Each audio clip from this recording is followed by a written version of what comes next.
On behalf of Care Opinion Australia and our partners, the Department of Health WA and Health Consumers Council WA, I'm pleased to warmly welcome you to this forum.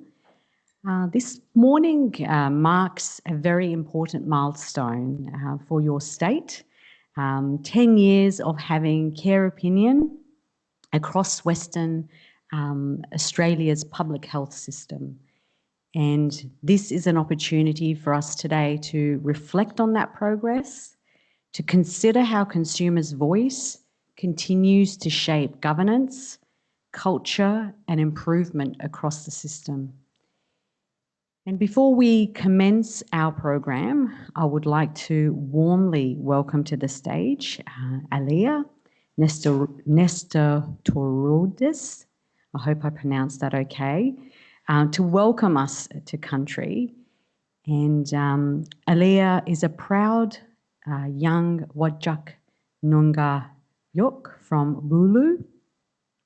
She is recognised as an emerging Aboriginal leader, speaker, a strong advocate for First Nations culture, heritage and community.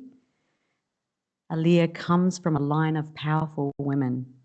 The female elders in her family were strong advocates for the health and well-being of Aboriginal people, helping shape the future of healthcare for their mob. Their strength, knowledge and care for community have guided Alia's own journey.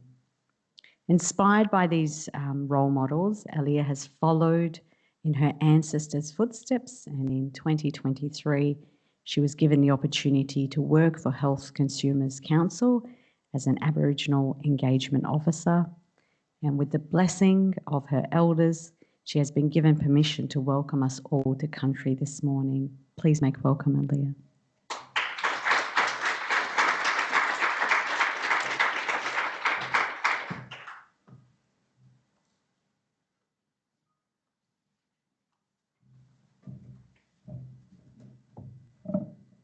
Kaya. Kaya.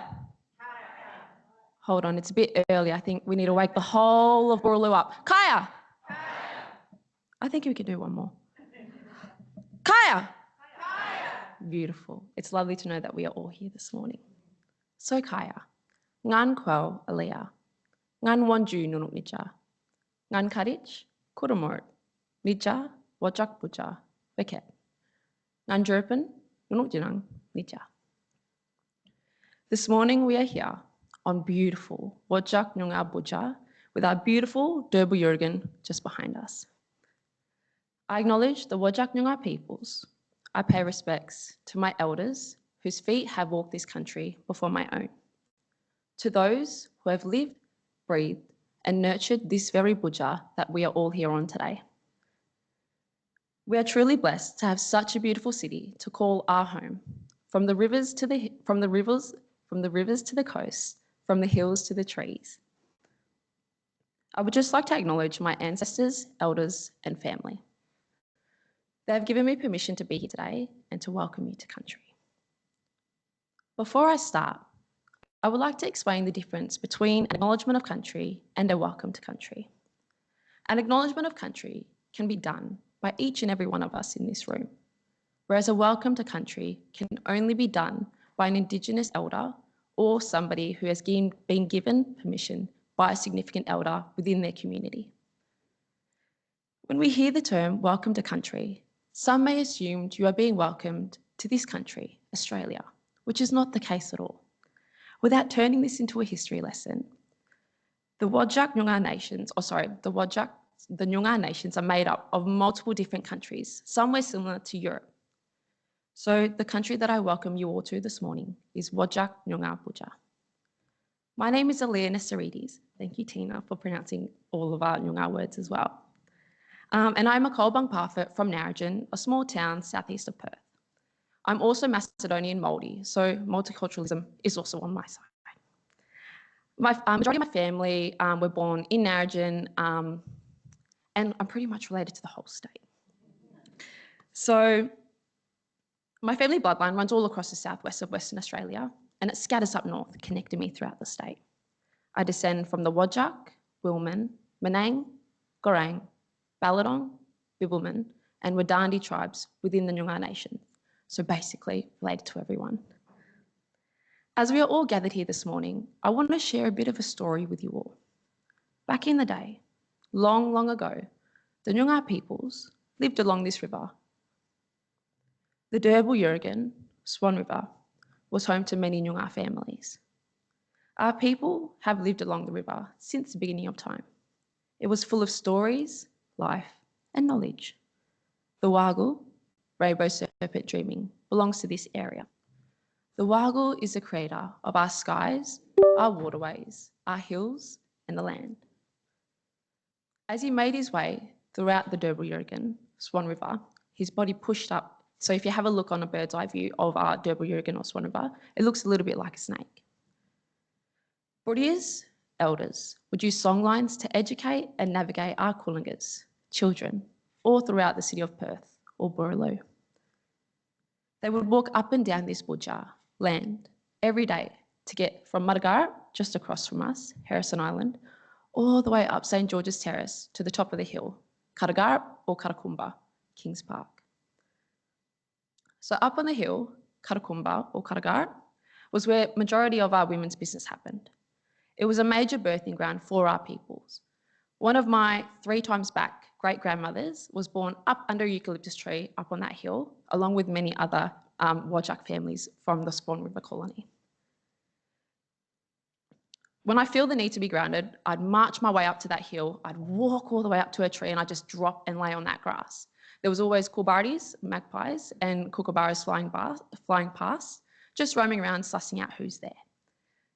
Growing up, we were always taught that our elders come back to us in the presence of animals. So those birds flying past could have been many of my ancestors or elders watching over me. So on the other side of the river over here, we've got Harrison Island or Mudgarat. This is where a lot of men's business happened. As a child, I spent a lot of time there when they had the Noongar Tent Embassy. That was where a lot of my family and many of others would come together. Me, my cousins, and I would all swim in this river. We'd laugh all day, play with the jellyfish, and throw mud at one another. This river flows throughout my heart like the blood in my veins. And this just shows the significant connection to country that First Nations peoples have here with the land. Beneath these concrete buildings and streets, you'll find tracks that lead back to the footprints of our people, of our native animals, and the native soil that lay beneath our feet. It is important that we acknowledge the Budja land we are on, our ancestors who have come before us, and to share this Kadajan knowledge with each other. Because we all come from many different walks of life, but at the end of the day, we all share and call this city our home. So when you make your way throughout the city that we all call home, take a moment to appreciate, reflect, and acknowledge. History will always be with us, forever in our hearts, whether it was my old people living here long ago or all of us coming here together this morning. And I'd just like to acknowledge one of my very dear elders who has passed on, Dr. Margaret Colbong, rest in peace. Like mentioned earlier from Tina, she spent her whole life fighting for the health and wellbeing of Aboriginal peoples here in WA and received an honorary doctorate for 50 years of service in that area. So because of people like her, there's opportunities for people like me to step up and follow along. So I'd just like to thank Tina and the Care Opinion team, Health Consumers Council, and for all of you being here today. Yanka Budawan, thank you, and see you later.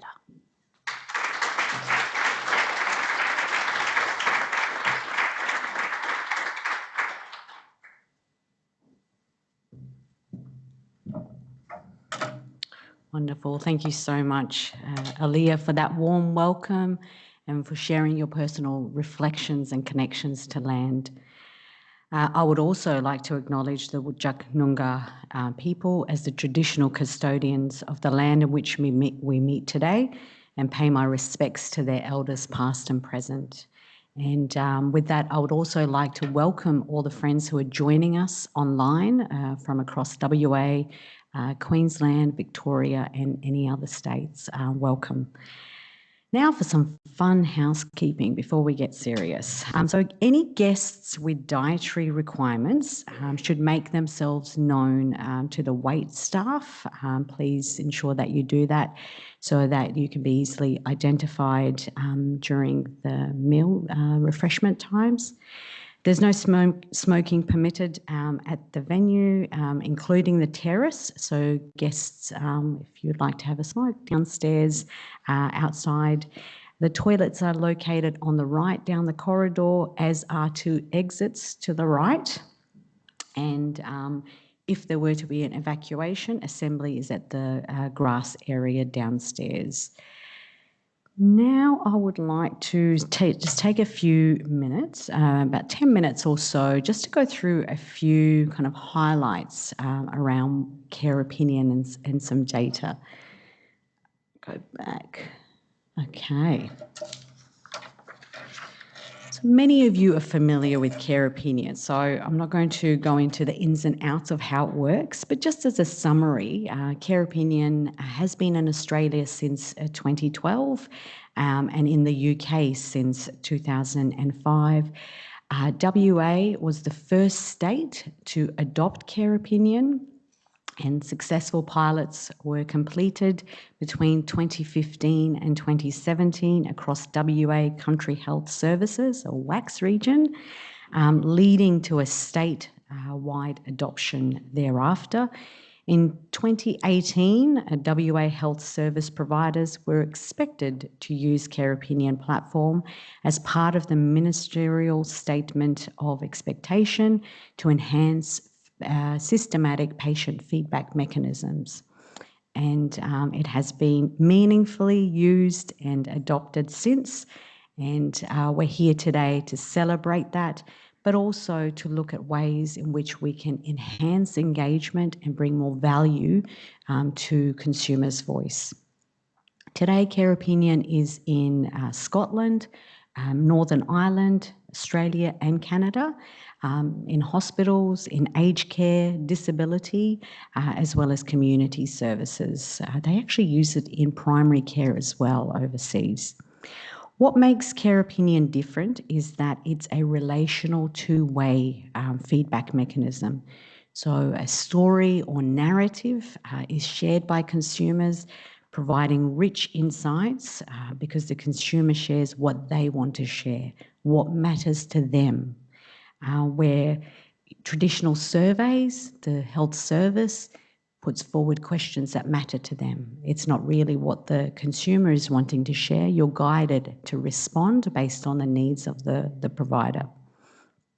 Therefore, these stories or narratives capture real-time actionable insights where services can then take the feedback and implement changes as part of their regular quality improvement systems and processes, promoting continuous quality, a learning health system that's responsive to the patient's needs. And in Western Australia, we are seeing different ways in which it's used. So it'll be really great today to get some insights around how you're bringing value to your consumers in the way you're changing your services in response to their needs. Just go back. So, yeah, just a summary of the number of stories that you have in WA, and more importantly, over 6.5 million views of this story. So 6.5 million people have viewed these stories, which is quite powerful if you look at your state. On the far right-hand side, you will see the criticality of these stories, and right at the bottom, you'll notice there's 55% are purely positive stories being shared, which is quite powerful in its own right, reinforcing the great work our frontline staff are providing to consumers, and what people are saying about Care Opinion or about their experience of care is a lot of it has to do with the with the care teams, the professionalism of the care team, the support that they give them, the conduct, their behavioural treatment, and how helpful they are. And some areas that could be improved are around wait times, more information, becoming a bit more person-centred, listening to the consumer, and the overall clinical treatment. So care opinion is a powerful feedback mechanism when used well. So it enables continuous improvement, contributing to the quadruple aim in healthcare.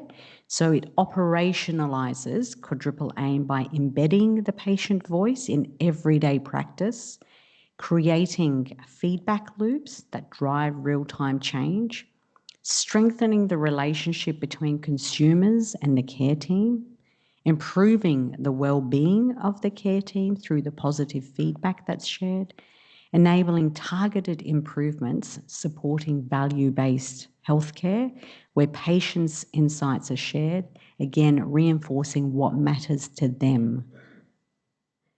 And you will see here the different ways in which it supports the quadruple aim, so where people or consumers, patients are able to share their story and what matters to them, they have a better experience of care. They feel heard. Where staff receive positive feedback and recognition, it boosts morale. So there's care team wellbeing. And then in terms of the population, it identifies safety issues, areas of improvement within the care that's provided, and these aggregated real-time patterns that emerge from the stories inform redesign, improvements, and it complements the clinical data, giving more of a complete picture, improving care outcomes for the population. And identifying inefficiencies, enabling targeted improvements, reducing complaints, all of this supports value-based care and reducing the overall cost of the healthcare system. And so by strengthening person-centred care, building trust and engagement with consumers and patients, by promoting the well-being of our care teams and being able to show how the population health of your state is improving is quite powerful, and all of that should start to work in improving the overall efficiency of your health system, including reductions in the cost of care. You should be able to see this if it is used in a meaningful way and used in conjunction with other feedback mechanisms.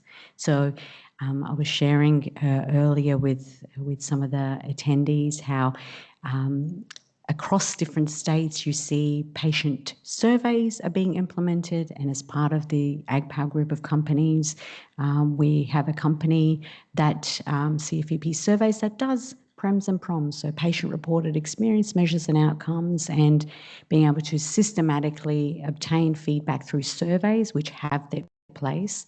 But there is no mechanism more powerful than obtaining feedback than stories and narratives, not only from the patient, but from their carers and those who are accompanying them and supporting them.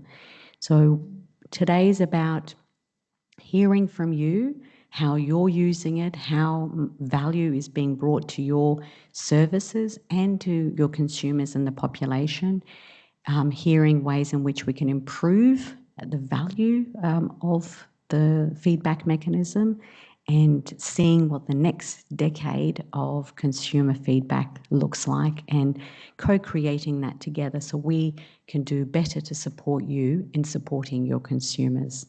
So with that, I would like to now take the opportunity to invite the Minister, the Honourable Meredith Hammett, Minister for Health and Mental Health.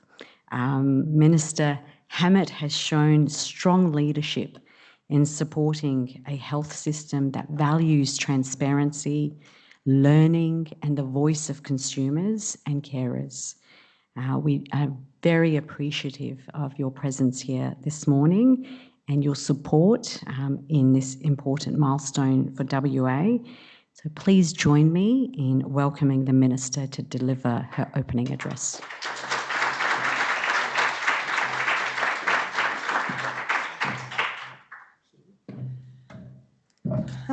Thank you so much for that introduction, and it's great to be here with you this morning. I would like to begin by acknowledging we meet on the lands of the Whadjuk Noongar people and pay my respects to elders past, present and emerging. Aaliyah, thank you for that wonderful welcome this morning. I really enjoyed hearing about your experiences as a young person playing in the river and what the natural landscape here in the heart of Perth means for you.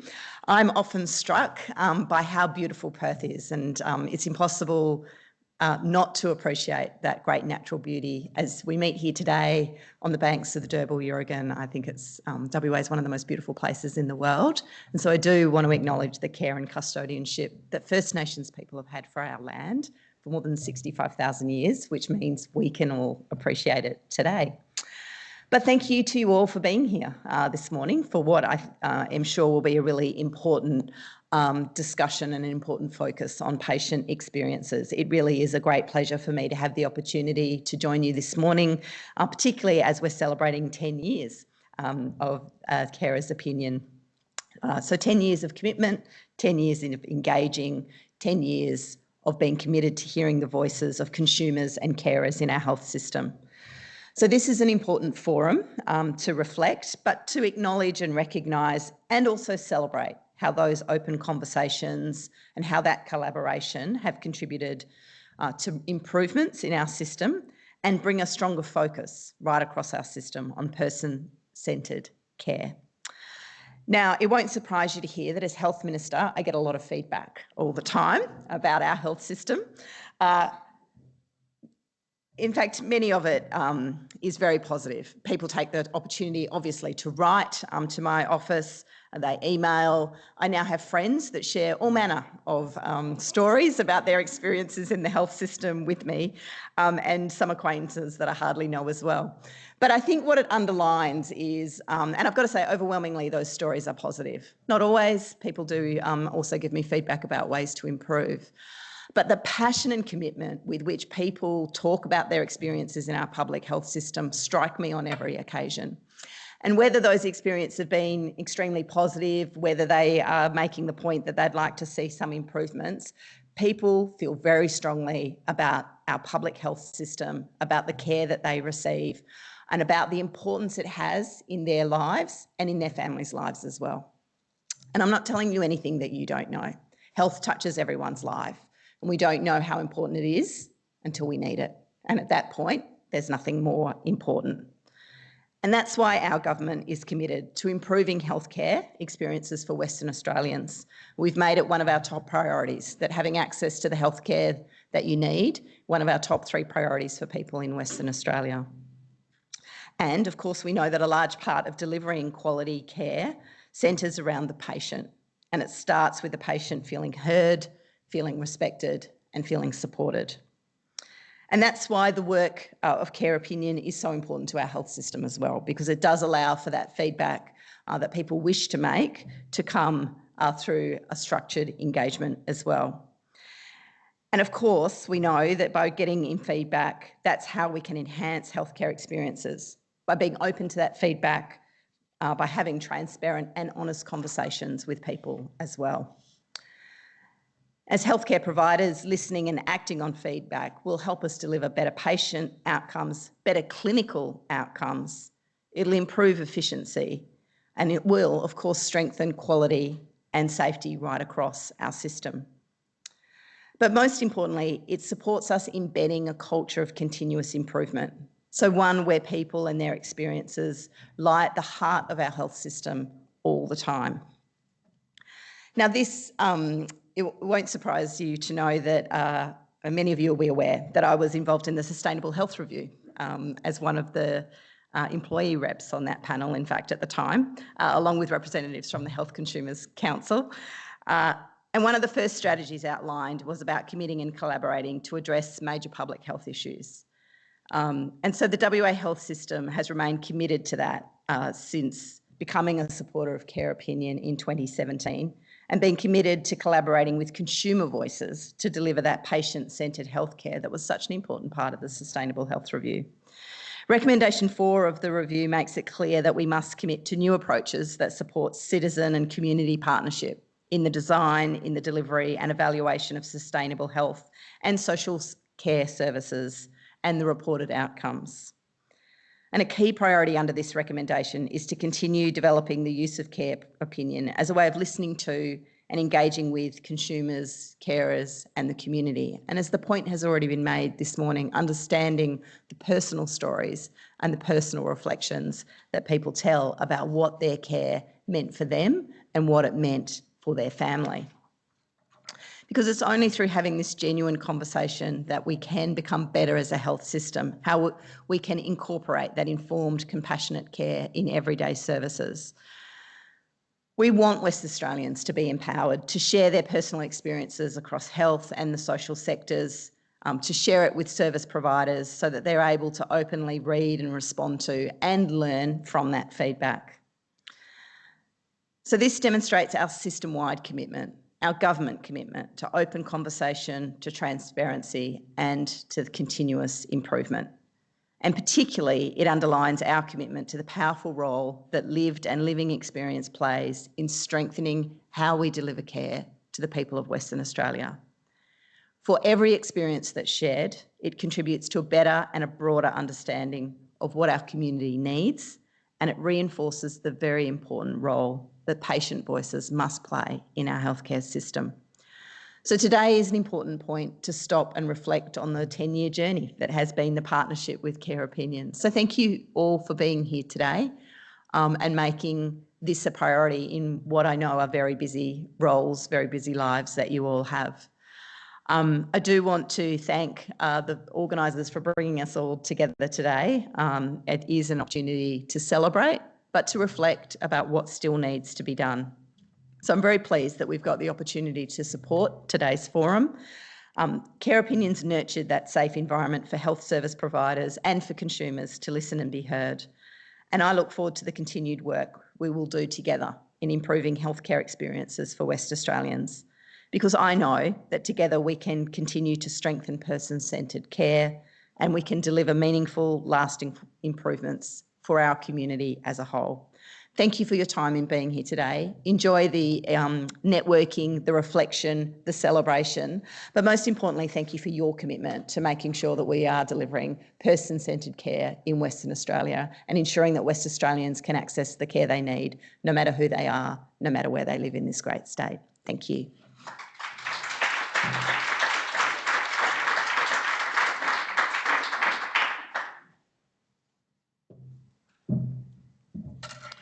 Wonderful. Thank you so much, Minister, for your address and for your leadership and commitment to consumers and to the consumer voice and to delivering high quality person-centred care and for your commitment in being here. The Minister does have to leave, has another commitment to go to. So please join me in thanking her for being here this morning.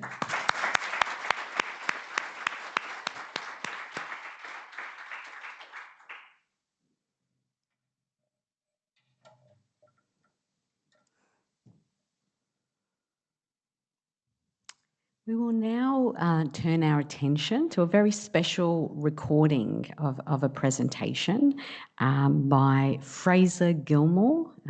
He's the Chief Executive Officer of Care Opinion in the UK, who's graciously provided a pre-recorded presentation for us in light of the time difference.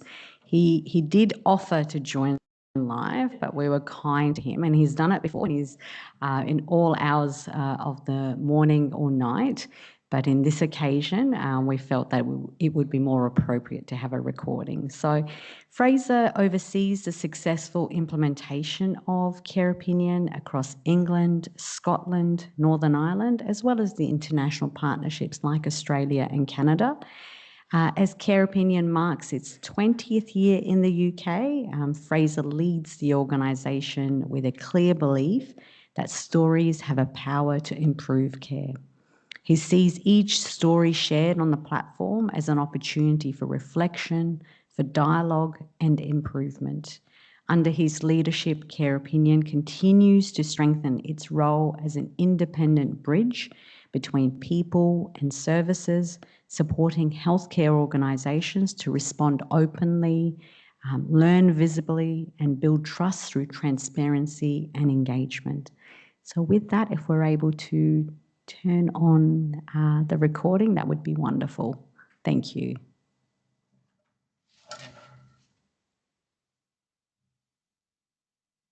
Hello everyone, and thank you for inviting me to be part of this important event. Although I'm speaking to you from here in the UK, it's a real privilege to be joining you in celebrating 10 years of Care Opinion in Western Australia. That's 10 years of listening to people who use health and care services, 10 years of staff responding, and 10 years of stories travelling through the system and helping improve care. Now, before I go any further, I want to recognise the many people who have made Care Opinion part of the health system in Western Australia. To my colleagues in the Care Opinion team in Australia, and to everyone across health services, consumer organisations, and the wider community who have supported this work over the past decade, thank you. What you're celebrating today reflects 10 years of commitment to listening and learning from the voices of patients, families and carers. Across the UK, across Australia, and increasingly across other countries like Canada and Ireland, Care Opinion has grown because it provides a simple but powerful idea. It allows people to share their experience of care in their own words, and it allows organisations and staff to respond openly. I often describe Care Opinion in a very practical way. Technology helps people speak, but people help healthcare listen. And when that happens well, stories begin to travel through organisations and help care improve. Since our founding just over 20 years ago, we've seen hundreds of thousands of stories shared through Care Opinion here in the UK about our National Health Service and other health and care organisations. Some celebrate extraordinary care, others highlight problems or frustrations, and many do both. But what they all do is show us something that we cannot see through dashboards or performance indicators. They show us what care actually felt like. One colleague in the UK reflected on this beautifully when they talked about their work in radiology. They said that in departments where interactions are brief and fast-paced, Care Opinion has opened a valuable window into the patient journey, allowing us to celebrate what we do well and identify where we can do better. Now that matters because healthcare is not only about treatments and outcomes, it's about relationships, trust, dignity and compassion. When organisations first encounter Care Opinion, one concern often comes up. People sometimes say, well, because the stories are anonymous, we can't do anything with them. But that misses the point. Care Opinion is not primarily about investigating individual cases. Health systems already have processes for that. Its purpose is to help organisations listen, learn, and respond to the experiences people are sharing. When a story is shared, the most important question is not, can we identify the patient? The most important question is, what is this story telling us? And what does it reveal about communication, compassion, or the experience of navigating services? When organisations respond thoughtfully to stories, something powerful happens. Patients, families, and carers feel heard. Staff see the impact of their work through the eyes of the people they care for.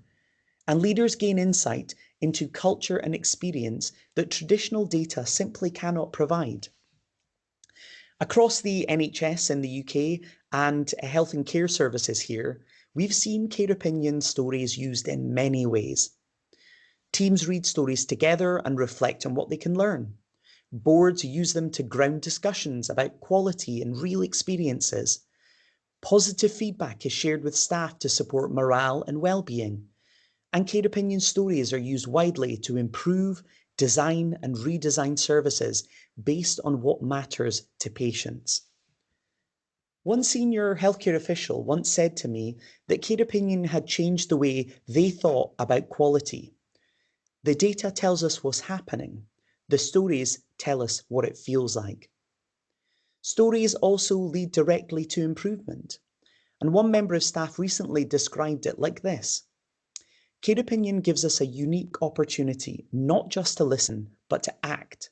Whether it's celebrating what's going well or learning from what could be improved, every story is a chance to grow and continue delivering person-centred care. To use the Scottish National Health Service as an example, over the past year, we have seen services make a wide range of changes because of stories shared through care opinion. In one service, patients shared how difficult it was to understand appointment letters. There was too much jargon and too much uncertainty about what would happen next. The team worked with patients to redesign the letters so they were clearer and easier to follow. In another example, people described how stressful it could be waiting for care without knowing what was happening. That feedback led the teams to improve how they communicate while people were waiting. They provided clearer information and more regular updates. And in another service, stories from patients and families highlighted how uncertain people can feel when leaving hospital. Staff responded by improving how discharge information is shared so patients feel more confident about what is happening next. None of these changes are large on their own, but they come directly from what people experienced. Across hundreds or thousands of stories, those small improvements begin to add up to something much bigger. A health system that continually learns from the people it serves. Care opinion also supports staff in a very human way. Healthcare professionals work incredibly hard, yet too often they only hear about problems. Care opinion allows positive stories of care to travel. One healthcare staff member in Scotland described it in a way that I'll never forget. They said, "One of my favourite parts of using care opinion is that little ping in my inbox when a new story arrives. It reminds me that someone has taken the time to share their experience. Every story is unique, teaches us something different, and truly matters." These stories remind staff why they chose healthcare in the first place. And in some organisations, teams have even created small traditions around this. One hospital gives a mug to staff who are named positively in care opinion stories more than 5 times. It sounds small, but those mugs became something people were incredibly proud of. We've seen other organisations create certificates, badges, and finding other ways to celebrate colleagues through blogs and newsletters, because they represent the difference those staff made to patients, families, and carers. When I visited Western Australia back in November, one thing that really struck me was the seriousness with which people were approaching this work and the stories they were responding to. Across Western Australia, we're seeing health services do exactly that and continue to deepen and strengthen the work. Stories are being read, staff are responding thoughtfully, and learning is being shared. Over the past 10 years, the teams here in Western Australia have helped create the foundations for that culture. Thousands of stories have been shared by patients, families, and carers, and thousands of responses have been written by staff who took the time to listen and reply. Every story represents a moment of care. Taken individually, they are small windows into healthcare. Together, they create a living picture of care across the system. Looking ahead, the question is not simply how many stories are shared. The real question is how deeply those stories are used. In many places in the UK, the next phase of the care opinion journey will be about embedding stories more deeply into organisations, ensuring they reach frontline teams, encouraging responses from those who provide care, and bringing narrative feedback together with other forms of data. In other words, moving from collecting stories to learning from stories at scale. Western Australia is already well on that journey. The partnerships between health services, the Department of Health, the Health Consumers Council, and Care Opinion are incredibly important because they make narrative feedback part of how healthcare systems listen. Western Australia is not alone in this approach. In the UK, we've seen something similar develop in Scotland and in Northern Ireland, where care opinion is now used across the whole health system. In both places, the platform has become part of the infrastructure of listening. Stories are shared across the entire system. Staff respond openly. Learning is shared across organisations. Because of that, Scotland and Northern Ireland have become points of inspiration for the rest of the UK. They show us that listening to every story is not something that happens in one service. It can happen at scale across an entire health system. And what's exciting is that is what Western Australia is doing. And I'm happy to say you're joining this group with Scotland and Northern Ireland. In many ways, Western Australia is definitely sitting alongside both those countries as beacons of good practice, demonstrating what it looks like when health systems commit to listening openly and learning from the experiences of people they serve. As you celebrate 10 years of Care Opinion in Western Australia today, I hope this is a moment and an opportunity to think about what the next 10 years looks like. How might staff engage even more deeply with patient voices? How might stories support workforce culture and well-being? How might narrative feedback sit alongside other intelligence to shape better care? Because in the end, that's what care is really about. Not technology, not platforms, but people. People sharing their experiences, people responding with compassion, and healthcare systems learning story by story how to do better. 10 years ago, Western Australia began a journey built on a simple idea that people's stories matter. Today, Western Australia stands alongside Scotland and Northern Ireland as a place showing what it looks like when a health system truly commits to listening. And I have no doubt that the work that you're doing will continue to inspire others across Australia, across the UK, and internationally. Thank you for the work that you're doing, and congratulations again on 10 years of listening, learning, and improving care through the power of people's stories.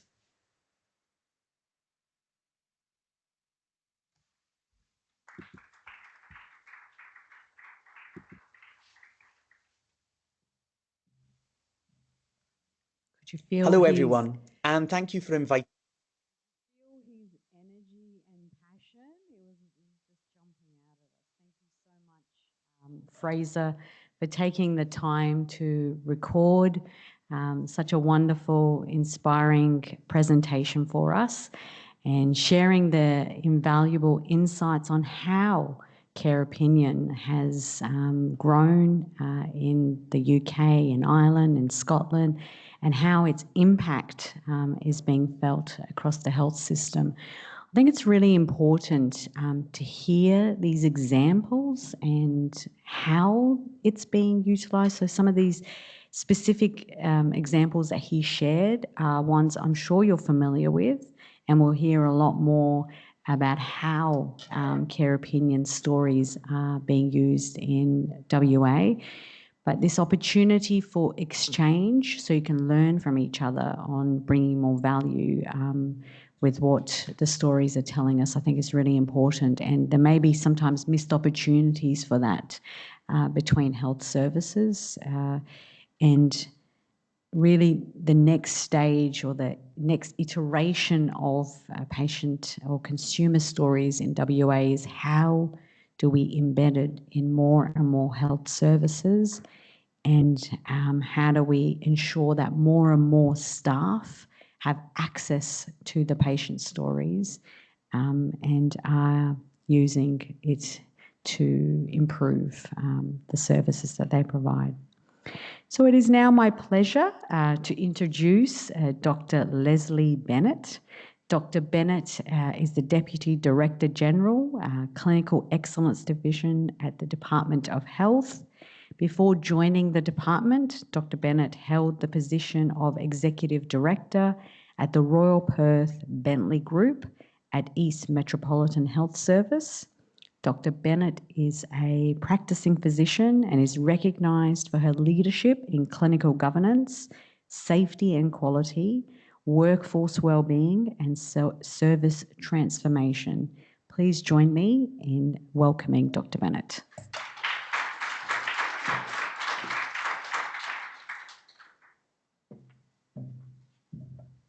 Thank you, Tina, for that warm welcome. And good morning, everyone. And thank you, Aaliyah, for that very personal and fascinating welcome to country. And I would also like to acknowledge the Whadjuk people of the Noongar Nation as the traditional custodians of the land on which we meet, and to pay respects to elders past and present. And to acknowledge a continuing connection to land, sea and community, and the importance of listening to voices that have for too long gone unheard. So thank you to Care Opinion for Australia for bringing us together as part of Patient Awareness Week and providing me to speak here at such an important milestone. 10 years of listening, learning and improving together. And thank you to everyone here for your ongoing commitment, your time, your care and the energy to hearing and responding to voices of patients, carers and communities. I stepped into this role from my role in East Metro in January this year. And one of the strongest personal commitments I brought with me was the belief that the health system only improves when we genuinely listen to the people it exists to serve. Clinical evidence is not only about evidence-based pathways, about protocols, about metrics. It's really about understanding what it feels like to receive care, to navigate our systems when you're feeling frightened and vulnerable, either as a patient or as a relative or caring for someone that you love. And that belief has shaped one of the early priorities for my division, building a culture that truly hears and acts on the patient, carer and family voice. In March, we began rolling out What Matters to You work across WA Health. At its heart, it's very simple. Instead of asking what's the matter with you, we encourage clinicians and carers and other staff to ask what matters to you. That is a transformative conversation, and it turns the question around for people to answer, if we listen, around what they value, what they fear, what they hope for, and what good care actually looks like from their perspective. And as we know, and as we've heard today, it's different for different people. For some people, it's dignity. For others, it's cultural safety. For others, it's keeping their family close, being involved in their decisions. And for some, it's simply being heard. These conversations are only the beginning. The real value comes when we keep listening across all aspects of our health system, not just within WA Health, but outside. And that's where Care Opinion plays such a powerful role. So I was pleased the Minister mentioned today one of the portfolios in the Sustainable Health Review that I now sponsor, which really is around the importance of community partnerships in the design, delivery and the evaluation of healthcare services. And we know this is the direction that we need to move in WA Health, not just for health to be financially sustainable, but for our outcomes to improve and to deliver care that our patients want. It's not optional work, it's foundational to a sustainable, equitable health system. We've heard a lot of times today that WA Health exists to serve every Western Australian every day. And the only way that we can do that well is by actively learning from the lived experience of people who use our services. We also know we have a lot of variation at the moment in access and in outcomes in our healthcare system. So we have quite a bit of work to do.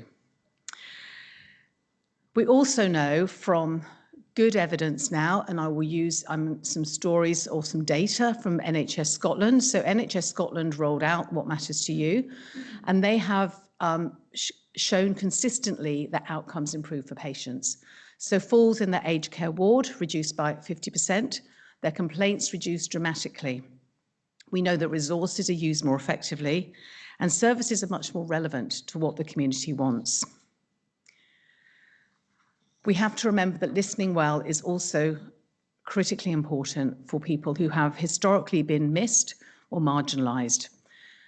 And in WA, I know we are all aware of our responsibility to engage meaningfully with Aboriginal people, people living with disability, culturally and linguistically diverse communities, and people who identify as LGBTQIA+. And we know that true engagement is not one size fits all.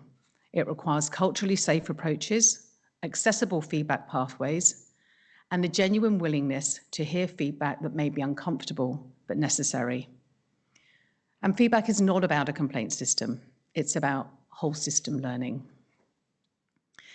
We know that when people hear that they're doing well, it matters deeply, particularly in a highly pressurized environment. And we also know that when people tell us where care fell short, we have an opportunity for improvement. Care opinion is one of the many ways in which people can share feedback, and we have to be respectful that people have different ways that they want to feedback.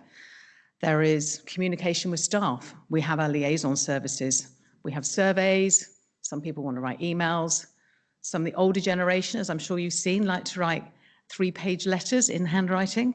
And I think it's really important that all avenues are available to people. But platforms like Care Opinion are really important, and the anonymous component provides something unique. So Care Opinion has now been part of the WA Health journey for a decade. And as we heard, it was first introduced here in 2016, and it was endorsed through the Sustainable Health Review to become a real trusted and transparent way for people to share their experiences publicly, and also for services to respond openly and thoughtfully. And we've heard the word transparency a lot today, and that public exchange matters. Transparency builds trust. It demonstrates accountability to us as healthcare providers, and it shows that as a system we are willing to listen and act. And the stories that raise challenges are equally valuable as those that celebrate extraordinary care. So what next? So this forum has been a bit about reflection on the last 10 years. But for us, as we celebrate 10 years of being in this space and for being a system that is committed to becoming more person-centred, we need to ask ourselves, how do we deepen that impact? I'm talking to a room of the converted. How do we get the engagement deeper? How do we really get the culture of the importance of listening to patients across our organisations? That's our roles, and we have to think about how we do that as leaders. How do we then align that with system priorities? How do we pull that together? And the reality is, how do we create a business case for government to invest in this area? We have to be able to demonstrate value.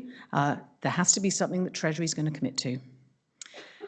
And how do we continue to empower consumers and carers to partner in our improvement? How do we enable them? How do we make them comfortable in our space so that we are hearing them and providing them the right platform to educate us? I'll finish where I started.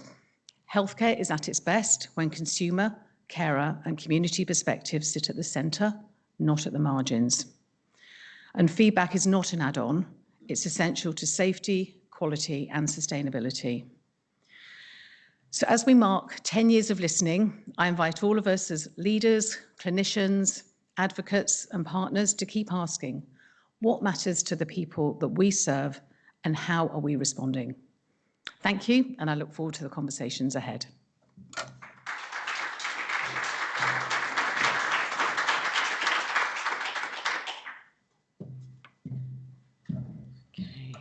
Thank you so much, Dr. Bennett, for sharing your reflections and setting the scene for today's discussions. There's a lot there for us to build on as we move into the panel sessions throughout the day.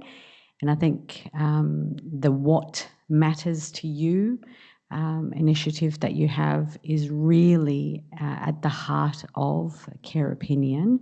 And if we truly are listening to what matters to the consumers, No doubt we will influence their experience of care and it will lead to better health outcomes. So with that, I would like to move to our first panel discussion and explore how consumers' voice is being embedded in governance and engagement and what that looks like in practice across the different parts of the health system. We're joined by a panel bringing a range of perspectives from across the system, from executive leadership through to lived experience.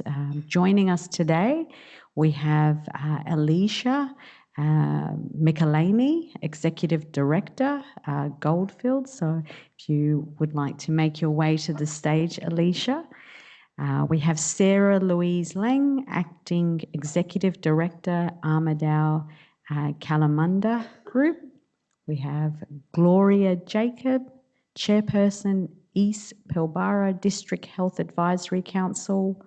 We also have joining us Richard Newman, Chief Executive Officer, Carers WA. Please make them welcome.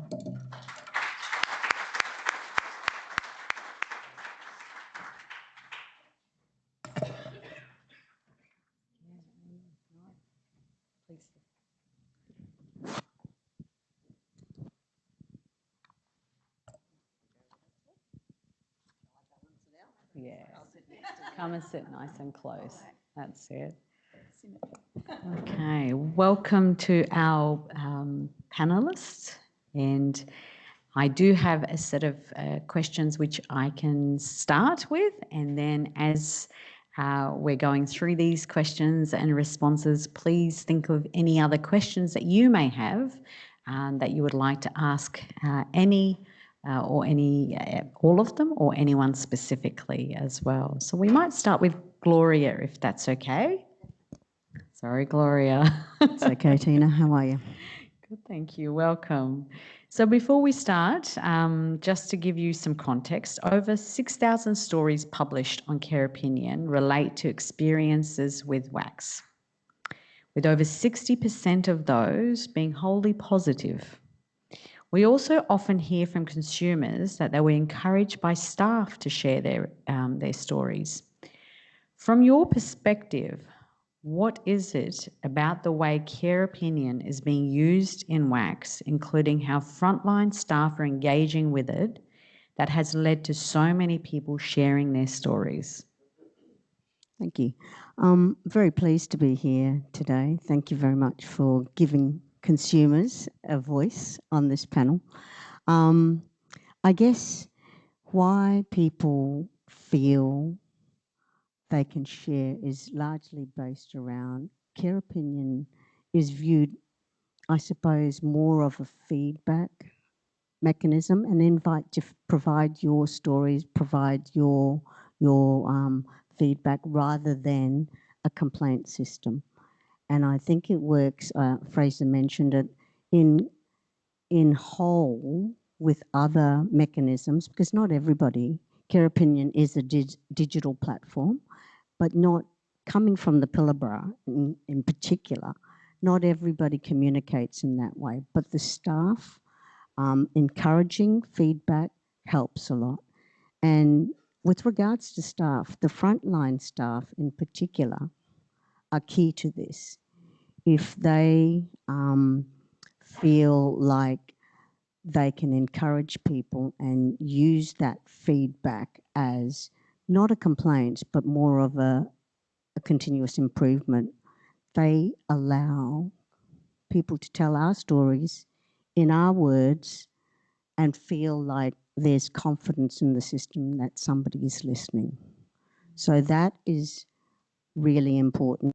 And I guess when the staff, especially in the responses, and Alicia, your responses are key, they feel like they're being listened to. Our stories are being listened to. The service is reflecting on what we're telling them. And then we're respected as well. So there's respect happening with that. And I think key to this is also the anonymity, that Care Opinion. We don't have to identify ourselves. We can say it in our words. We feel there's confidence for us to tell our stories. So I think that's chief. That's wonderful. So really, your staff embrace obtaining the feedback, and by welcoming the feedback, it's increasing consumers and encouraging them to share openly. So building on that, Alicia, when services invite people to continue the conversation offline after sharing their story, we often see quite different levels of people being willing to make contact. What has your experience been, and what do you think influences whether people take that next step? Thanks. I think that interestingly, it's this part of it is the structure of the service itself. So as we know, Care Opinion is an anonymous feedback platform, as you mentioned, Gloria, but it's actually still allows two-way communication. So oftentimes we can receive, one of the feedback forms, a letter, and it'll say, please, there's no need to respond, and it can even be done anonymously. But Care Opinion actually still allows for that two-way communication to take place straight away. As has been mentioned today, overwhelmingly, so much of the feedback that we get on Care Opinion is positive. And in fact, even it can be mixed. So we can get from one story, we can get some positive feedback and some negative feedback all at once. So what I found though is when I've spoken to people that have reached out afterwards, is I realised that there's quite often so much fear from the consumer, from the carer, or from the community member in raising and telling their story. And Care Opinion really does give them that opportunity to tell it in their own words and to really ensure that it's put straight through to the health service and for everybody to see. I've had the experience where most of the people that have reached out afterwards were actually the critical 4 and 5 stories.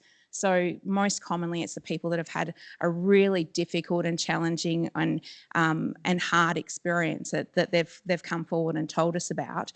And I think that the platform actually allows for us to respond in a way where we're not defensive.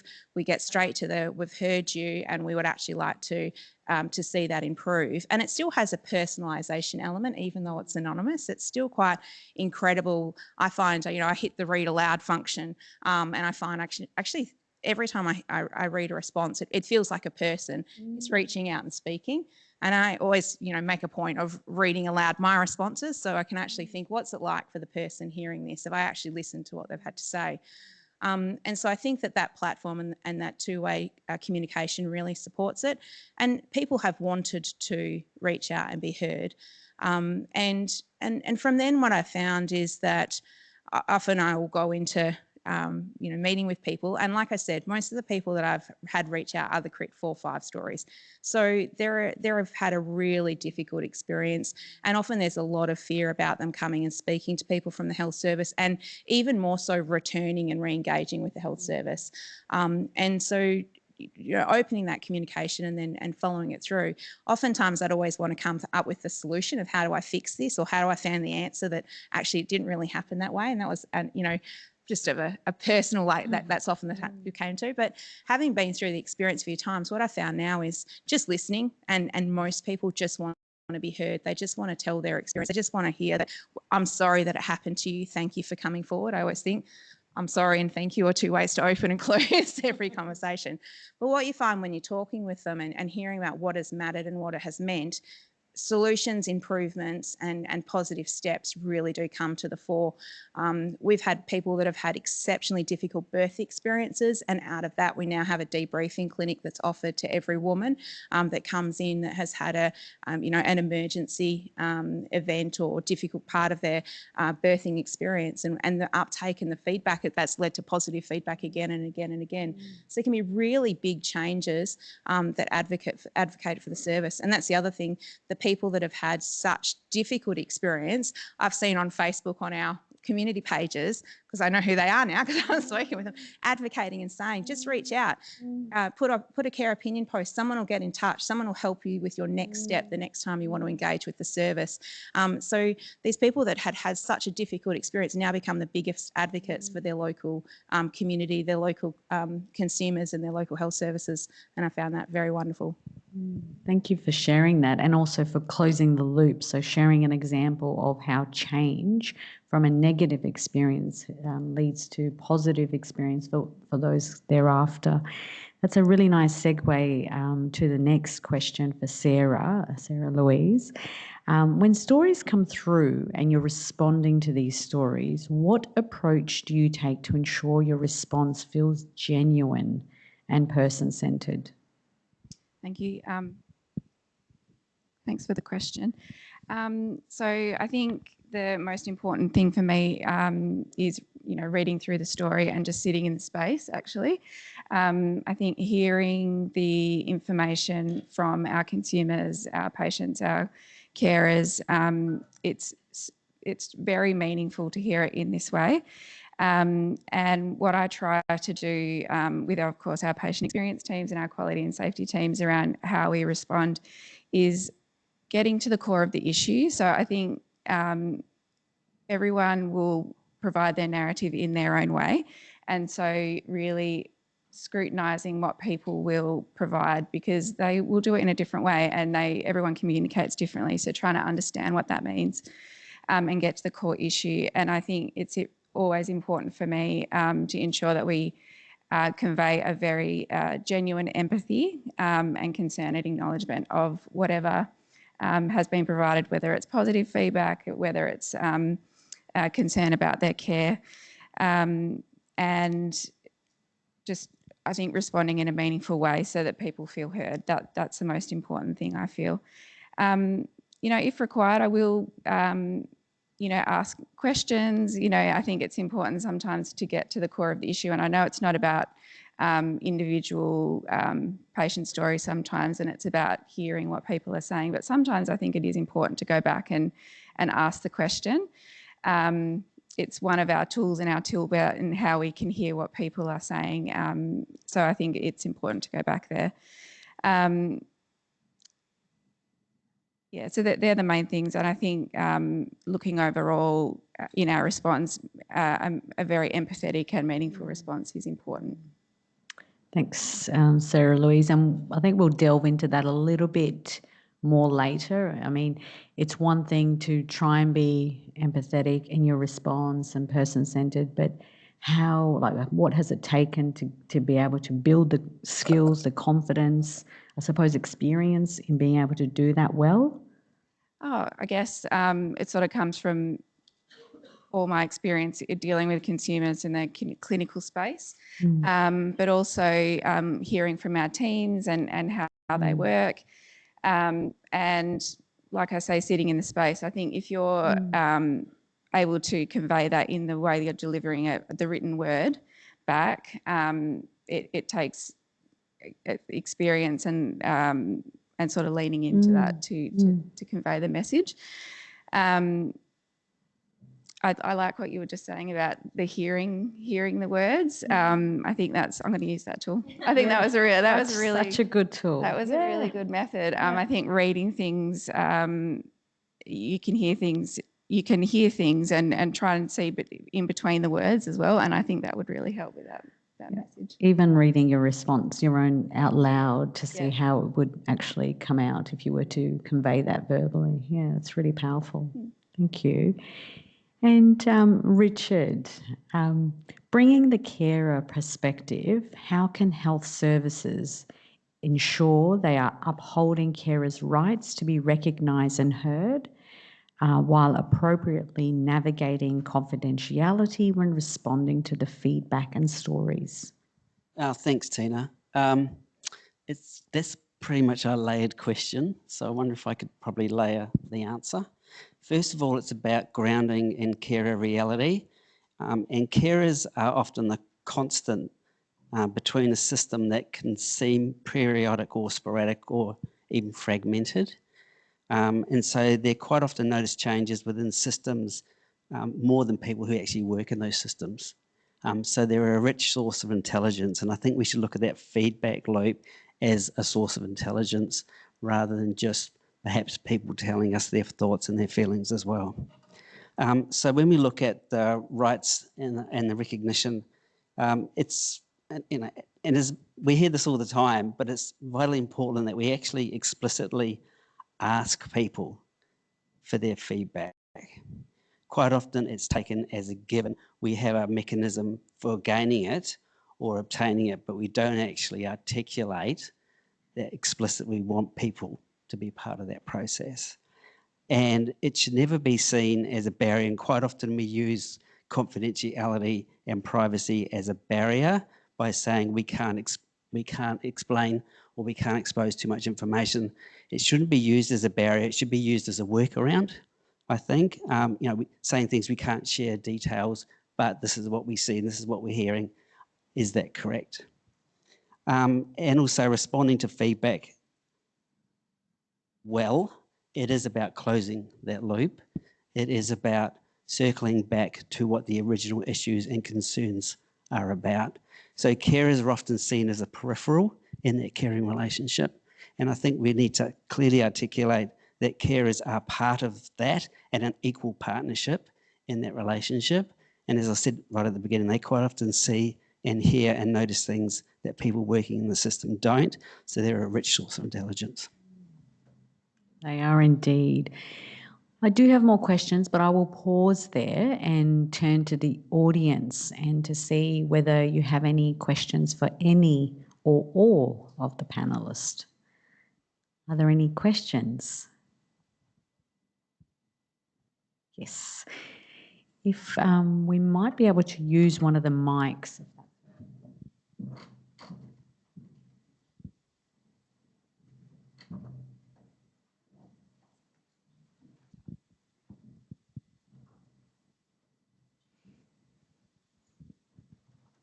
Thanks very much. I'm Kerry Wilcox with South Metro. Now that Sarah Louise has handed her microphone over, I'm going to ask her a question.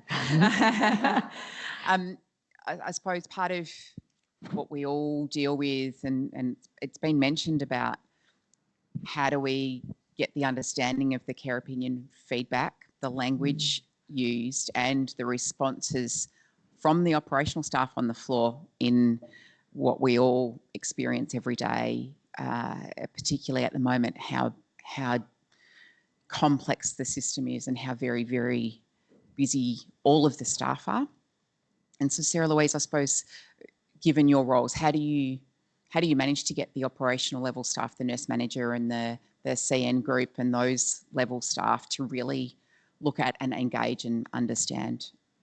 That's a really good question. If you want to repeat the question, or I'm happy to repeat it so our friends online can hear. So Kerry asked around how do we get the operational coalface staff voice in the response.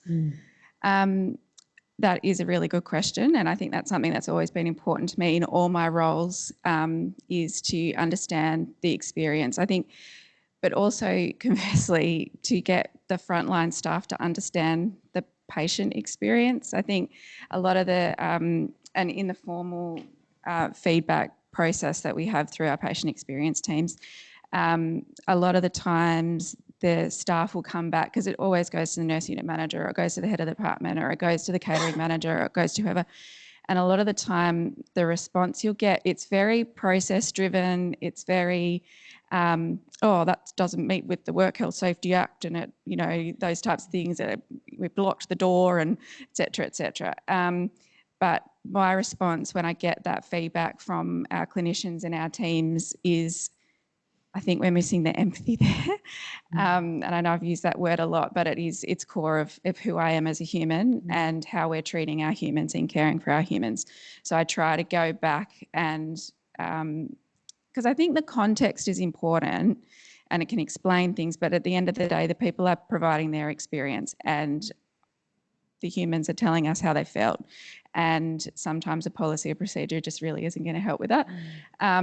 So yeah, that's what I try to do. And I try to put myself back in that space, even though that's a while ago, and understand where they're coming from as well.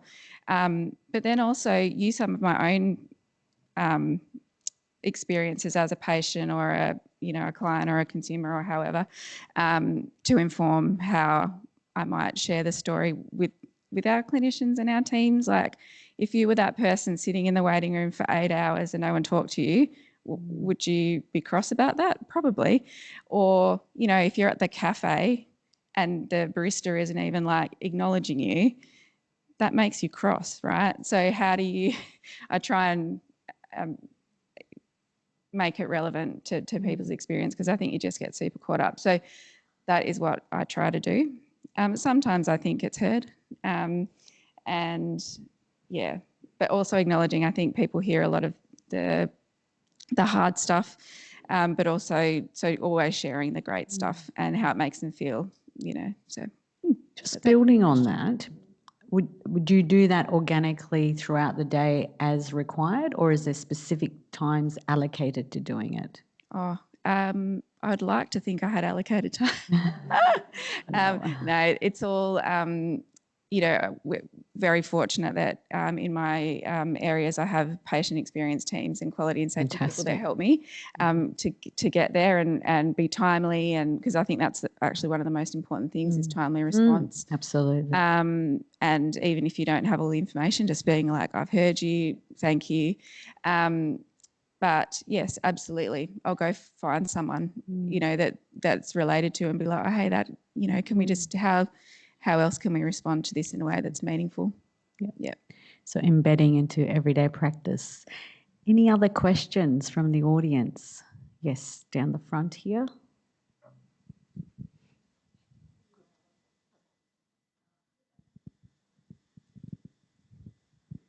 Hi guys, so I'm Kylie. I'm a maternity consumer representative and the consumer lead on the new Women's and Babies Hospital project.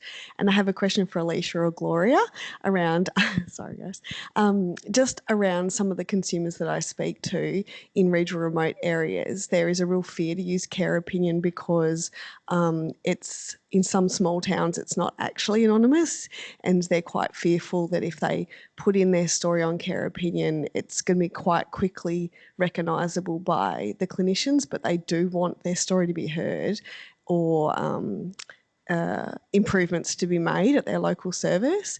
Have you got any suggestions for those consumers to alleviate that fear, or any ideas on how to encourage those consumers in those small towns to still use care opinion? Oh, I'm happy to go first as a consumer.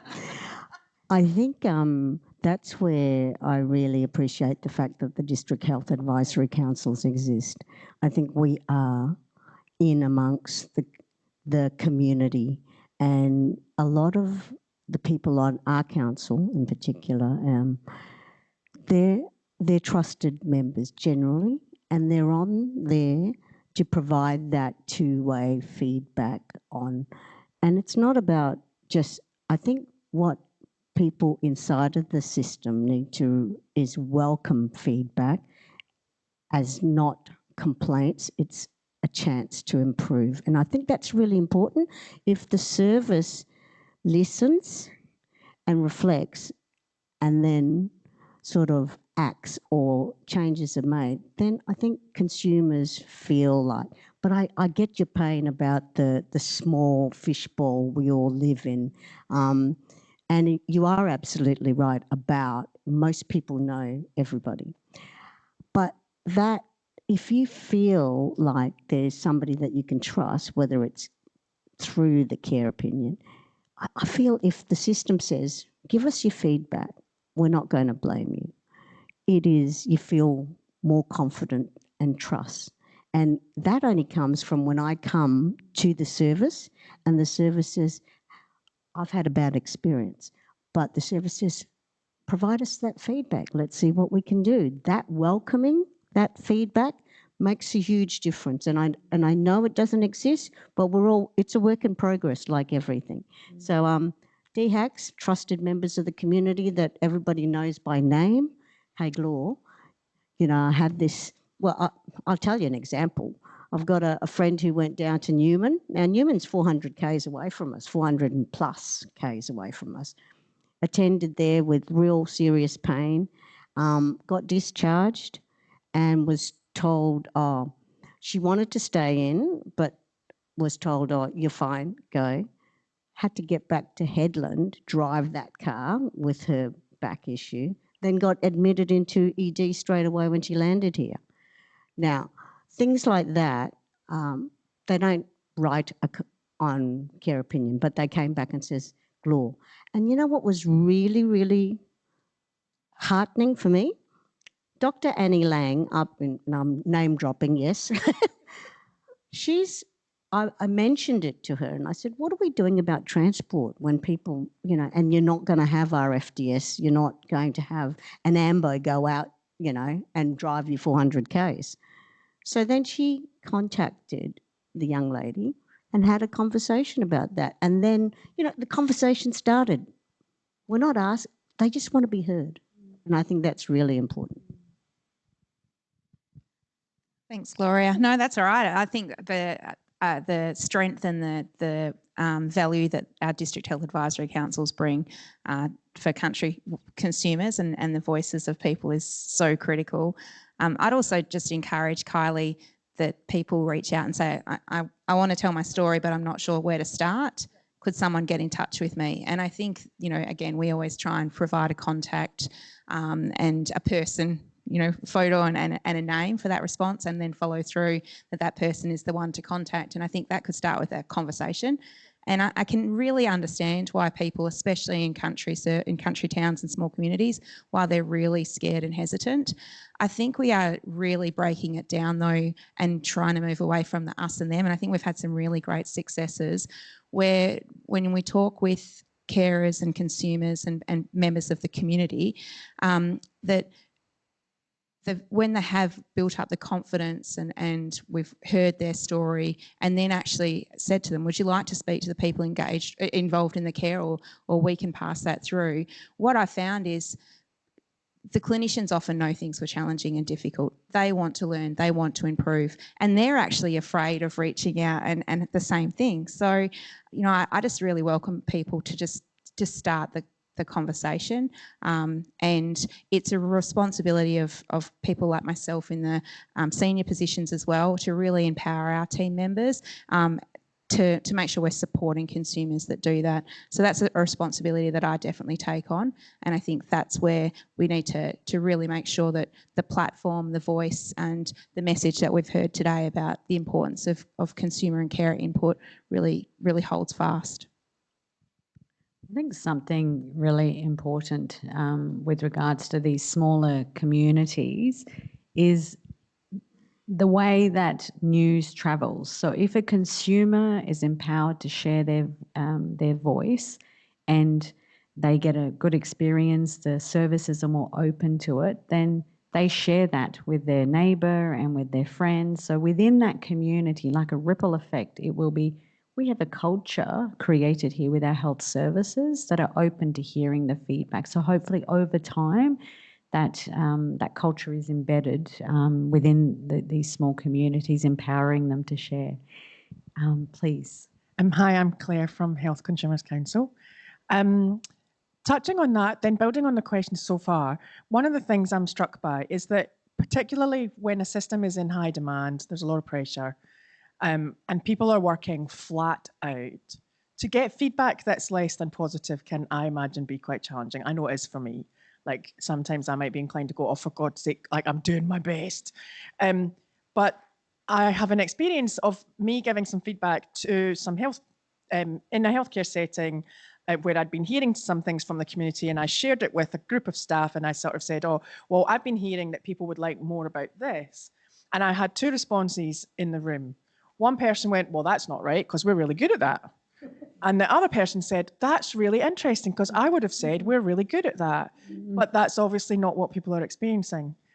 And I guess I'm interested in your perspectives as, you know, people within organisations, and how do we support everyone to be able to tolerate feedback that is less than positive, but that has nuggets of importance that can be used as a learning moment. Because I guess what I observed in that encounter that I had was, you know, sort of somebody probably pretty exhausted and someone able to draw on a bit more reserves and not take it so personally. So I think it's really important for all sorts of consumer feedback. And I think my observation too is very often, I think consumers, and particularly when they're on, perhaps on councils or committees, sometimes feel they have to really manage how they give the feedback so that it's able to be heard in a way that's not taking offence. What can we do to support that more, like you say, that openness, that curiosity, rather than really we're doing our best?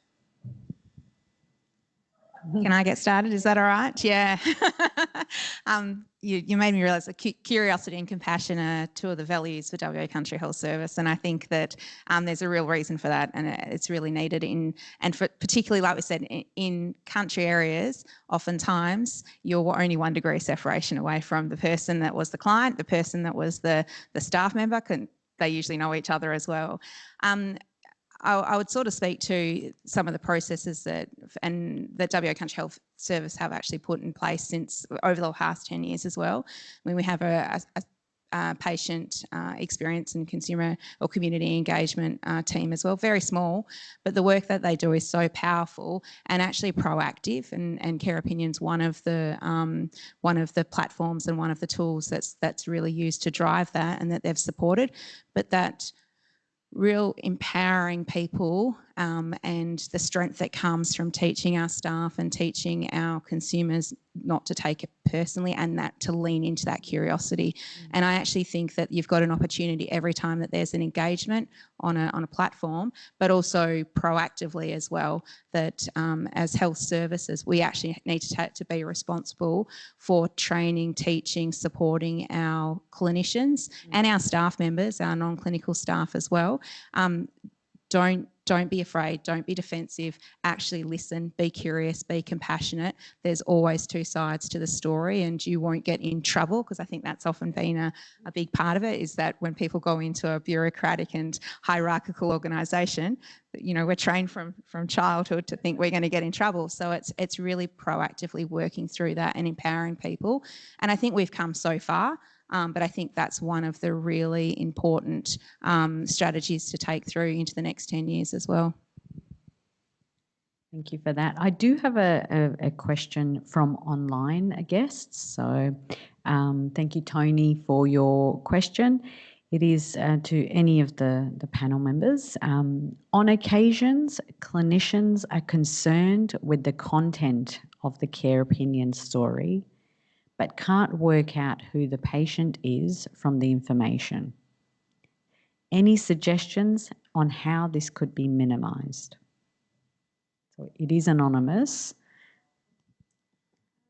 I can take that one to begin with. I think that's a good question, Tony. And I think when I first started reading care opinions, I was like, oh, who was that? Oh my gosh, how can I find out who that was? And I think I've kind of shifted my perception of reading them. So it's more about hearing their story and understanding that they are trying to tell us as an organisation in a way that feels comfortable for them.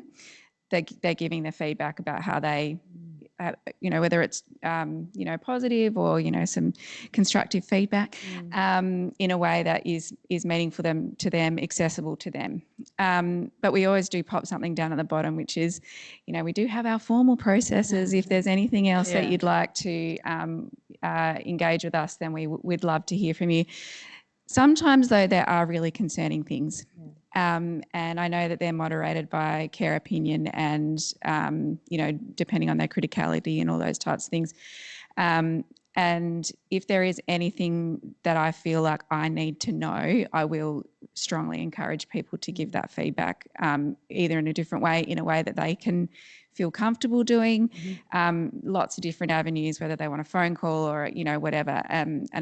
Because going from clinician to manager to leader, you're like, oh my God, how can I make that better? Or that was a terrible experience for them, and think about the individual, which I think is important, but it's almost about the greater good as well, and those themes and narratives. But sometimes I think you've got to check yourself as well, and going back to the previous question, sitting in that space, it's like, it's not always personal. This is their experience. Just sitting with that and understanding the experience is part of it, and trying to put yourself in that, I think is important.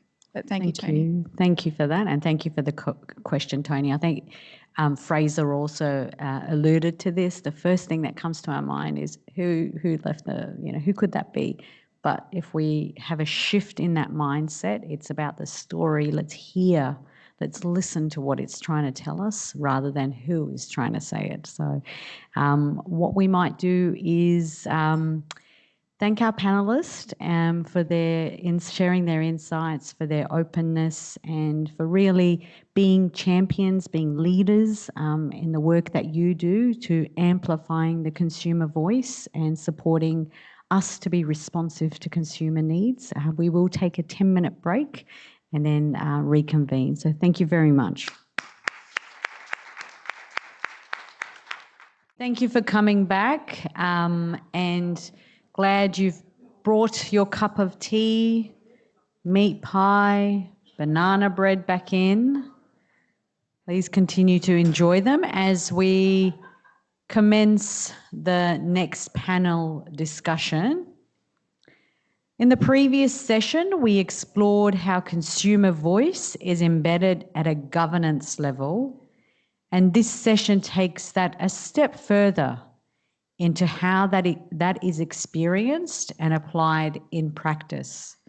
So we'll be hearing from a panel working across different parts of the system, from those directly responding to the feedback through to those shaping how consumer voice is used at the system level. So joining us on this panel, we have Delaney Gibbons, Director, Safety, Quality and Performance, NMHS. Delaney, please make your way up. We have Emma Ball, Safety and Quality Lead at SMHS. We have Tanya Harris, Engagement Manager, Health Consumers Council, WA. Thanks, Tanya. And Karina Moore, Acting Director, Health Networks, Clinical Excellence Department of Health, WA. Please make welcome our panellists.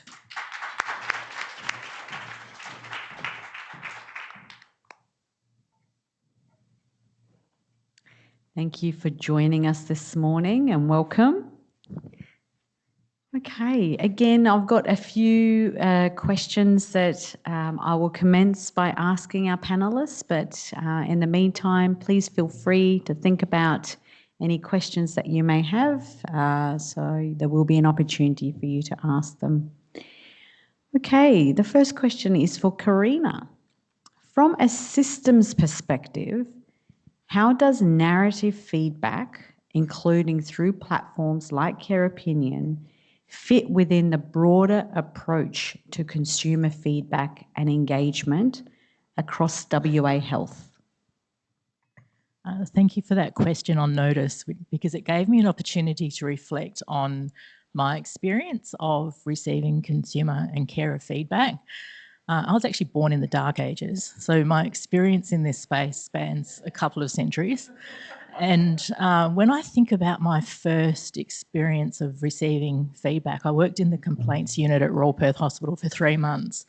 And we thought we were amazing and innovative because when people wrote to us and raised a concern or a complaint, the first thing we thought was amazing was that we responded to them within 7 days to say we'd received their complaint. And then the other amazing thing we did was get all the people in the room, the clinical people, the person raising the concern, to have a conversation about what happened and come to an agreement on the best way forward, to offer apology to someone's face. So, pretty amazing for, the sort of end of the 90s to be taking that approach. And when I think about where we are now compared to then, it's pretty small fry really, isn't it? So, we have, when Care Opinion came along, we had very sophisticated, compared to that, ways of gathering feedback from our consumers. And I think, like the experience of bringing everyone into the room together, there was no opportunity for everyone to learn from the compliment as well as the concern that was raised. I think that's the thing that care opinion has. It's the most innovative thing that has been brought to WA Health. That opportunity for the stories to be shared on the World Wide Web for everyone to read, the responses. We also have through, I think, practice and exposure and learning, a more sophisticated way of responding to concerns and compliments. You see that maturity over the years and the responses that come back from the various health services.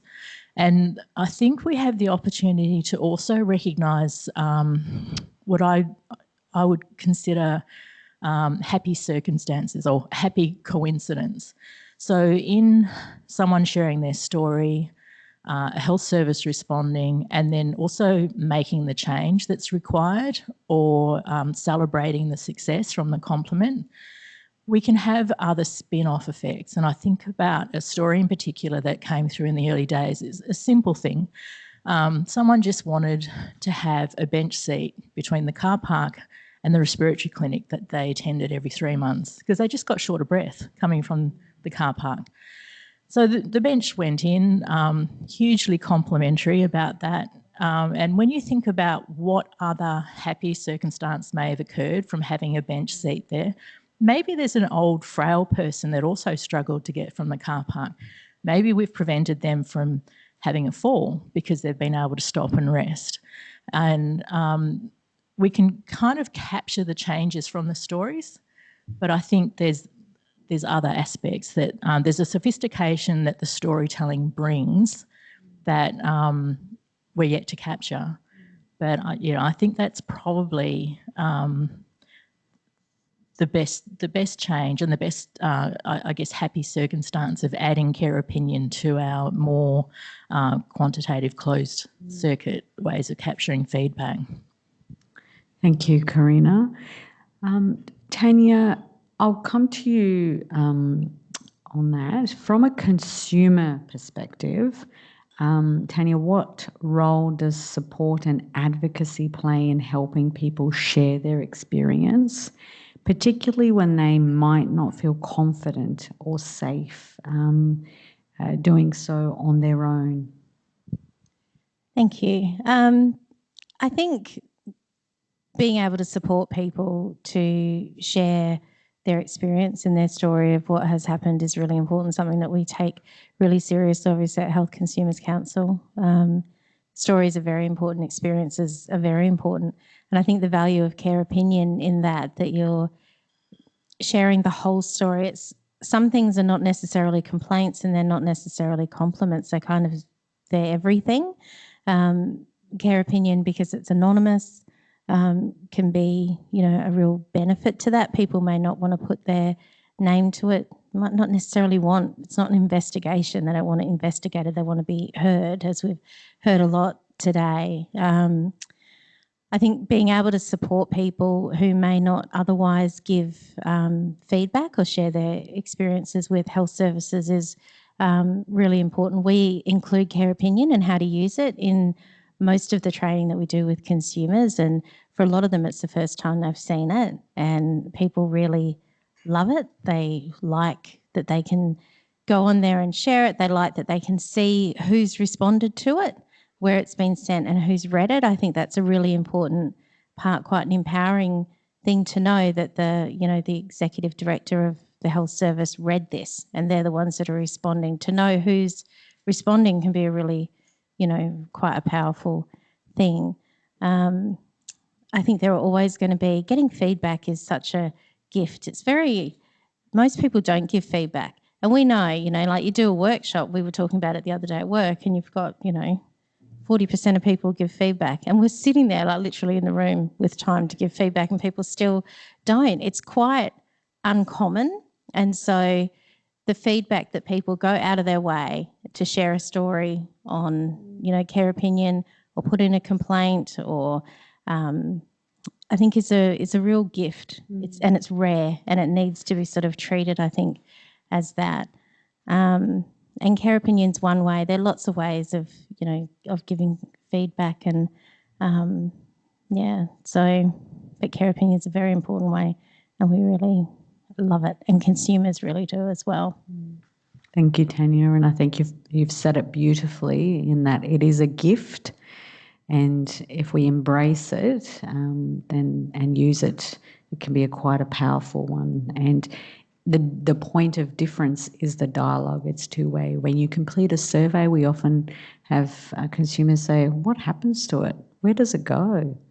Whereas with this, they're able to engage with it, see who's responded, what they've done with it. So it's really closing that loop in that dialogue.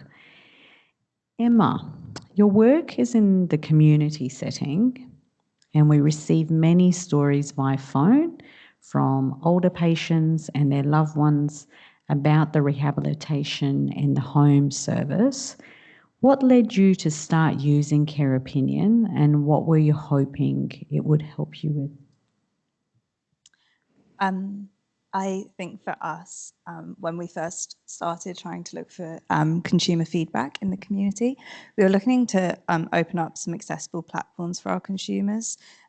Firstly, just to increase the amount of feedback that we got, and also so that we could get some richer feedback from our consumers. You know, using Care Opinion, they can give their own words, they can give a deeper understanding of the care that we've provided to them.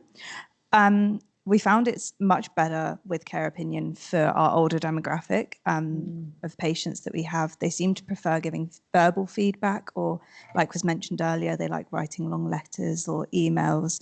And it's a bit nicer for our patients to give that personalization. There's normally set questions with other surveys that we use. So we find that they can really talk about their story and share what they've experienced. And yeah, it removes the barrier. It allows them to, we actually have a lot of patients or clients that ring up and they give verbal feedback to Care Opinion, which is then entered into the system for us, which is amazing. I think also I'd really like to touch on the fact that then we get to discuss this feedback at our team meetings, and also our stories are shared with those people that are non-clinical or corporate, so up to executive level. So they all get to see the care that's being given to patients on the front line by those staff. And it really starts to close that gap between understanding at that higher level that care that we are providing. And yeah, it makes sure that the consumer voices are heard, whether that's where we need some improvement in areas or where we've really outshone what the standard would have been. Yeah, and it allows us to do some deeper reflection and learning on the care that we're providing. And it really keeps the consumer experience at the heart of all of our improvements and at the care that we're giving to keep that high level that we provide. Thank you for that, Emma. The next question is for Delaney. We see many stories from women and newborn health service where staff are recognised by name. What has public recognition through stories on Care Opinion done for your staff and the team's culture? Thank you. I think I can address this at both the individual, the team, and the service level. So for individuals, we know that it means a lot to them individually because they tell us how much it means to them. We will do certificates. So we'll do a Care Opinion certificate for every staff member who is named personally, where it's signed by me as the Director of Safety and Quality and the senior lead of that service. And we put the story on the back so that they have that certificate with the patient's own words to keep in their portfolio, both from a reflection piece, but also because it feels good. And on those hard days, you have something physically tangible that reminds you of the good and why you do what you do. Within teams, there's lots of different celebrations. We have teams that will do morning teas where they celebrate someone who's had multiple positive stories, much like the mug. That's one way that the team has adopted that celebration.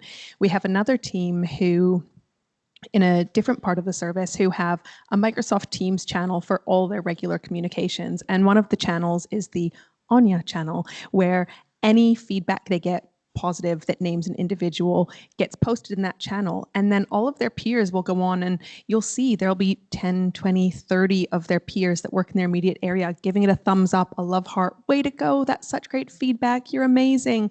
And so teams have taken it upon themselves to embed that celebration amongst themselves as part of the culture at a team level. Then from an organizational level, we've worked really hard to build that patient feedback into the day-to-day of what we do. So like most hospitals, we have sort of a daily stand-up, a daily huddle where we look at bed pressures, staffing pressures, activity. But once a week, Tuesdays is our patient experience day, where we bring up generally a care opinion story or a compliment and use that as a reflection. And we deliberately try to pick stories, that over time celebrate the breadth of the organization. We have some teams that get an abundance of positive feedback. We make sure it's not their story showed every single week, which we could do, but make sure that we share stories that in particular cover a patient's journey. You know, I came in for X and I came in through the emergency center, and then I went to theater, and then I went to the ward, and then I had follow up at home. And the stories where individuals are named, we try to pick those stories specifically because that promotes a culture where if Nurse Jane is walking down the hall the next day, someone can say, I heard that great feedback from you, that was amazing. And that we really make sure that we're reinforcing that positive experience in everything we do. So I think really making that patient experience part of the daily focus. And then what we see is it makes staff want to promote patient feedback. So one example, recently I was doing some rounding and ended up in an area where we get very little feedback from. But we were talking about patient experience and patient feedback, and the staff member actually flipped her lanyard over.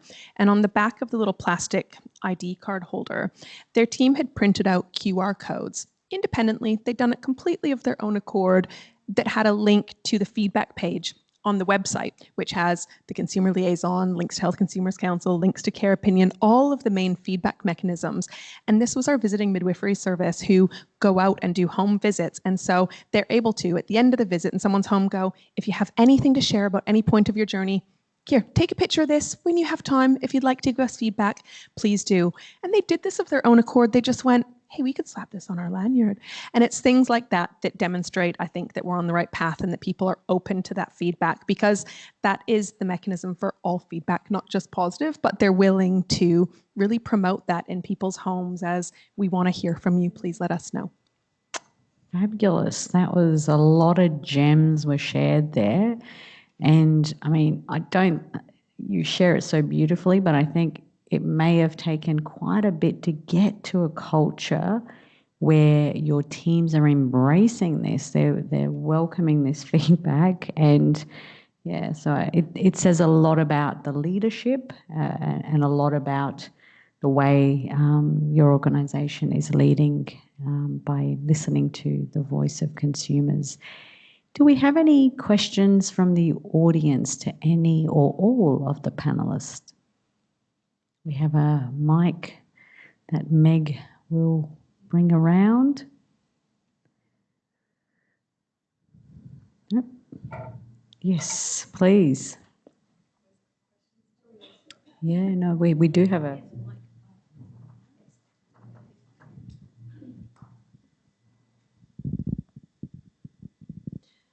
Just talking about translation of and closing the loop back with consumers. So with care opinion, the consumer puts up their story and then they get a response from the service, and then you may or may not make changes based on that feedback.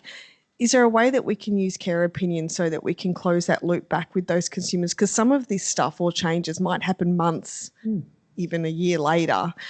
Is there a way that we, even though it's anonymous, how can we use the platform to close that loop more solidly? We do. Would you like to share some examples on how some of the changes don't happen immediately, or what occurs is there are trends or patterns in some of the suggestions, and over time those changes are made and feedback is kept, is updated. Is there any examples you'd like to share? Thank you. In health networks, when we got involved in purchasing care opinion for the state, we developed a dashboard on the Healthy WA website and also on the internal website. It displays how many stories for each health service and how many responses or watches of those stories. And there's also an indicator for how many changes have been made. I think that indicator probably is our weakest one for the reasons that you've already stated. You know, sometimes the change happens much later. Sometimes it's just hard to capture, or quite a significant change needs to occur, which can take months rather than weeks. But that's one mechanism that we use. I think the other one that I'm aware of is, you know, and I reflect on, you know, it's the little things that change culture, and, you know, QR codes on lanyards. You know, we often reflect on stories at various meetings. So we have a care opinion story when we commence our advisory group meetings for we're developing a strategy in neurology for the state at the moment. So we try and share a story from that area.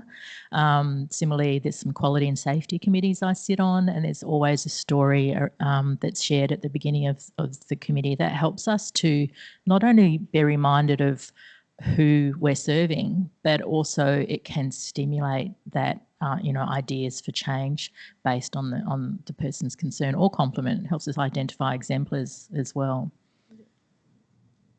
Thank you. Any other examples from the audience of how this may occur within your services, where you've got a series or one story shared and there is a change but it occurs later? How do you go back and close that loop?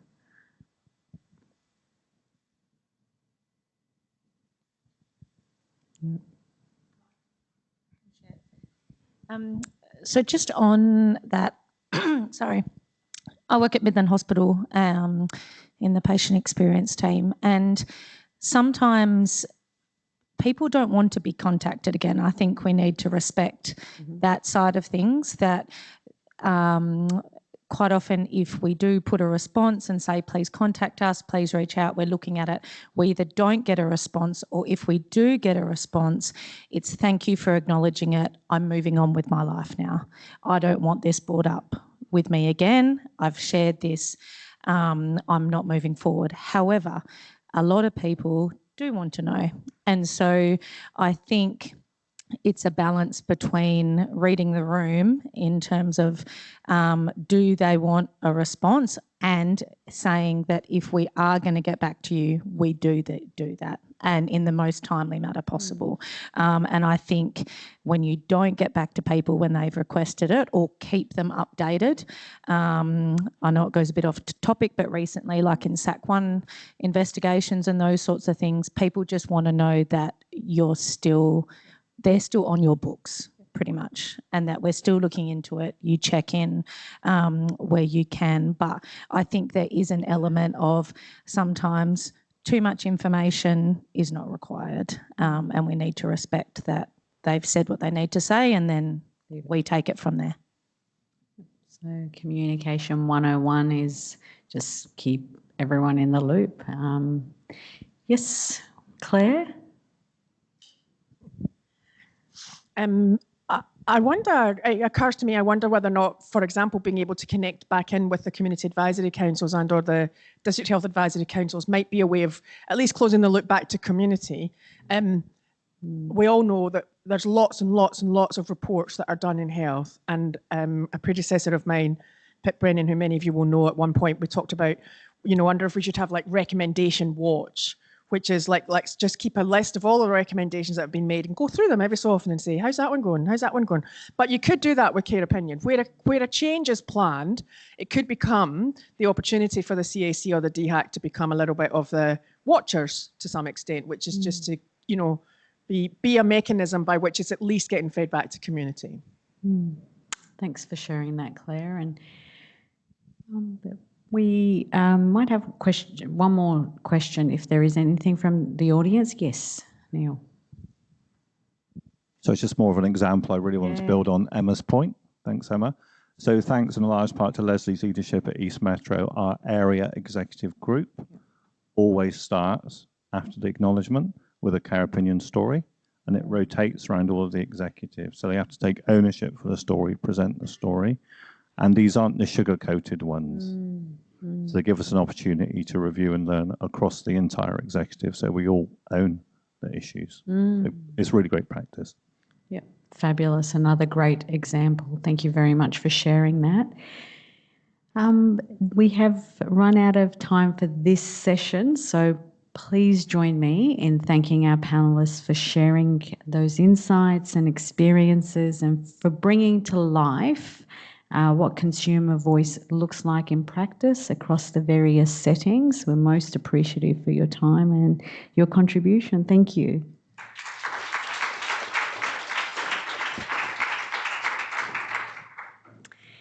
We're now moving into a facilitated discussion focused on the future of consumer voice, workforce and culture across Western Australia. This is an opportunity to step back from listening and move into shared reflection on what this could look like in practice across system moving forward. You'll be working in small groups, both here in the room and online, to explore a key question around the opportunities for care opinion in the broader context of workforce experience, organisational culture, and consumer feedback. This is very much a collective discussion, and we're keen to draw on the perspectives and experience from across the room. So to guide this session, I'm very pleased to introduce Claire Mullen, who most of you, if not all of you, know, Executive Director, Health Consumers Council WA, and Neil Cowan, Executive Director, CFO Finance and Business Performance at EMHS. Please make them welcome. Thank you.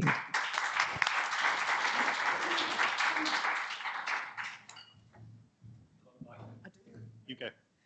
So welcome everyone. We are, oh hello, didn't know you were here. Yes, so this is where you get an opportunity now at your tables to really look forward. You've heard such great conversations about some really great practice that's happening. I used to work in the health department in London, and somebody there, Harry Caton, who was the czar for patient and public experience, said that there's no problem the NHS has that somewhere else in the NHS hasn't already solved. And I would say that that is true of the WA Health Services too. We are a really big system, and there is huge amount of wisdom and knowledge in this room. We've heard some of it already. So in a moment, we're going to take you through a couple of questions, but in the spirit of story, we thought we'd start with a story, and I will hand over to you. Thanks, Claire. And of course, the other thing is, this is the section where you earn your lunch. So on all of your best ideas, please. So when Claire and I were prepping for this session, we were talking about care being human endeavour. And before I was in the position I'm in now, I had the privilege of being Executive Director for Armadale Galamunda Group. And I know how hard that job is. I remember many care opinion stories, but one which really struck me was I came in the morning, care opinion ping. I don't do the read aloud. I'm definitely going to do that. And a mum had been discharged at 1 a.m. And the son's making me cringe now. I remember reading it and just feeling so very sad. And of course, the first thing, red mist descends, and I'm like, right, who is this? We need to find out who it is. And I'm like, principle of anonymity, Neil, remember? So obviously wrote a prompt response, and I'd like to thank Beck and the team for the way they administer the process so that we can take effective action. And we changed the discharge policy. So now no one can get discharged at that time, unless of course it's escalated through the food chain. And I would hope you see that through the care opinion responses and indeed the discharge times at Armadale Galamunda Group. So some real process change. I really wanted to land that with you before we start the question, because this is all how we're going to act in the next decade to improve care opinion further. This is indeed the band of the willing, so let's make care opinion even better, so we get even better outcomes for the patients we serve. Thanks.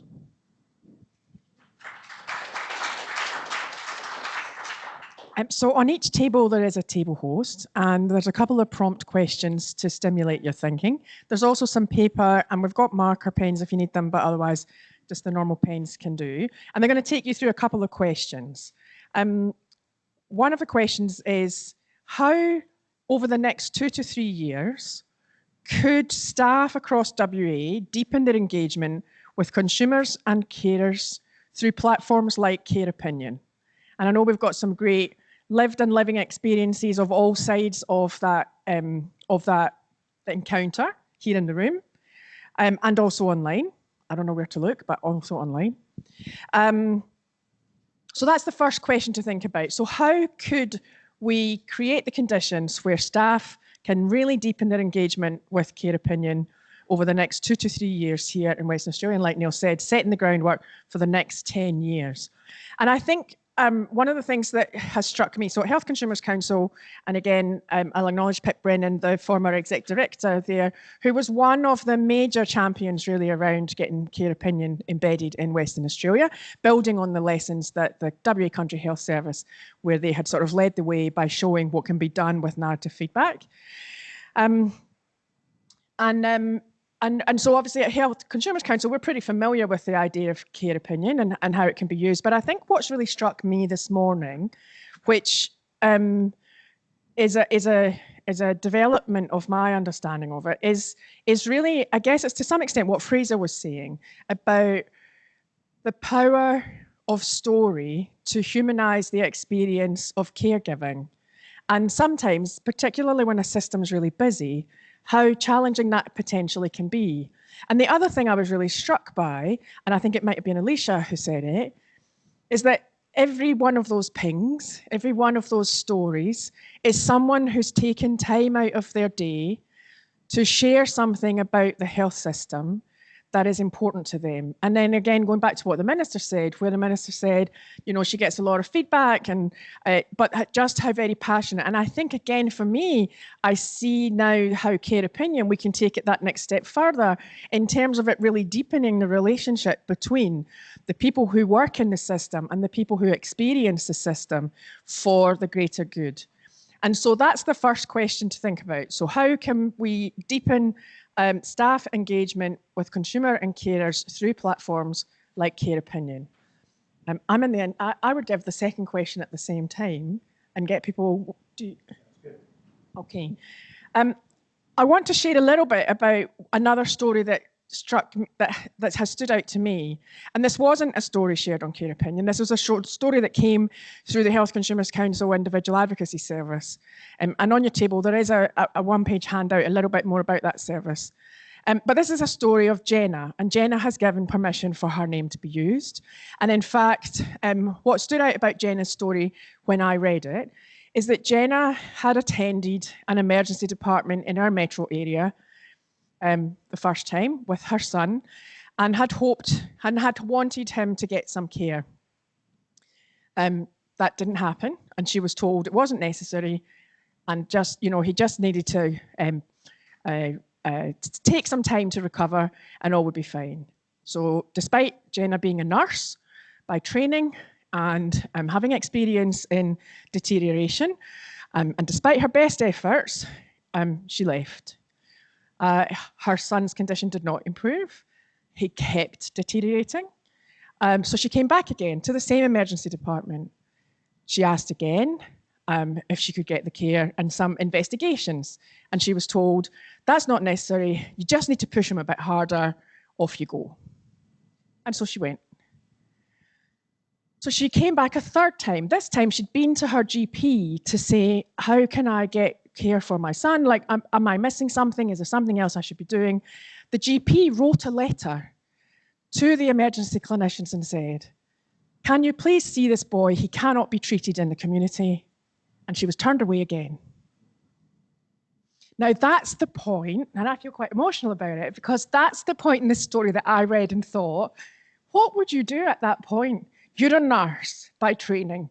Your son needs care. You've turned up 3 times, the third time with a letter from another clinician who also says your son needs care, and you're told again, no. So what she did at that point is that she found the money to get some of the investigations done herself, and she went back with the results, and then she got the care that she had been looking for. And I think the power of story in that scenario, so when we heard about it, we were just about to have the Clinical Senate discussion. And Clinical Senate was about, can you hear me? And so we very quickly and crudely put together a quick video with Jenna talking about her story, and we showed it at Clinical Senate. And then from there, with Jenna's permission, she has said she wants anyone who can help to make a change hear that story. That was shared with the emergency department at the hospital concerned, and it was shared in other settings too. And that video is available if anyone would like to see it. It's got very low production values. We've kept in touch with Jenna along the way and kept every so often saying, is there something else you would like to happen? How would you like to be involved? And various things, life has happened.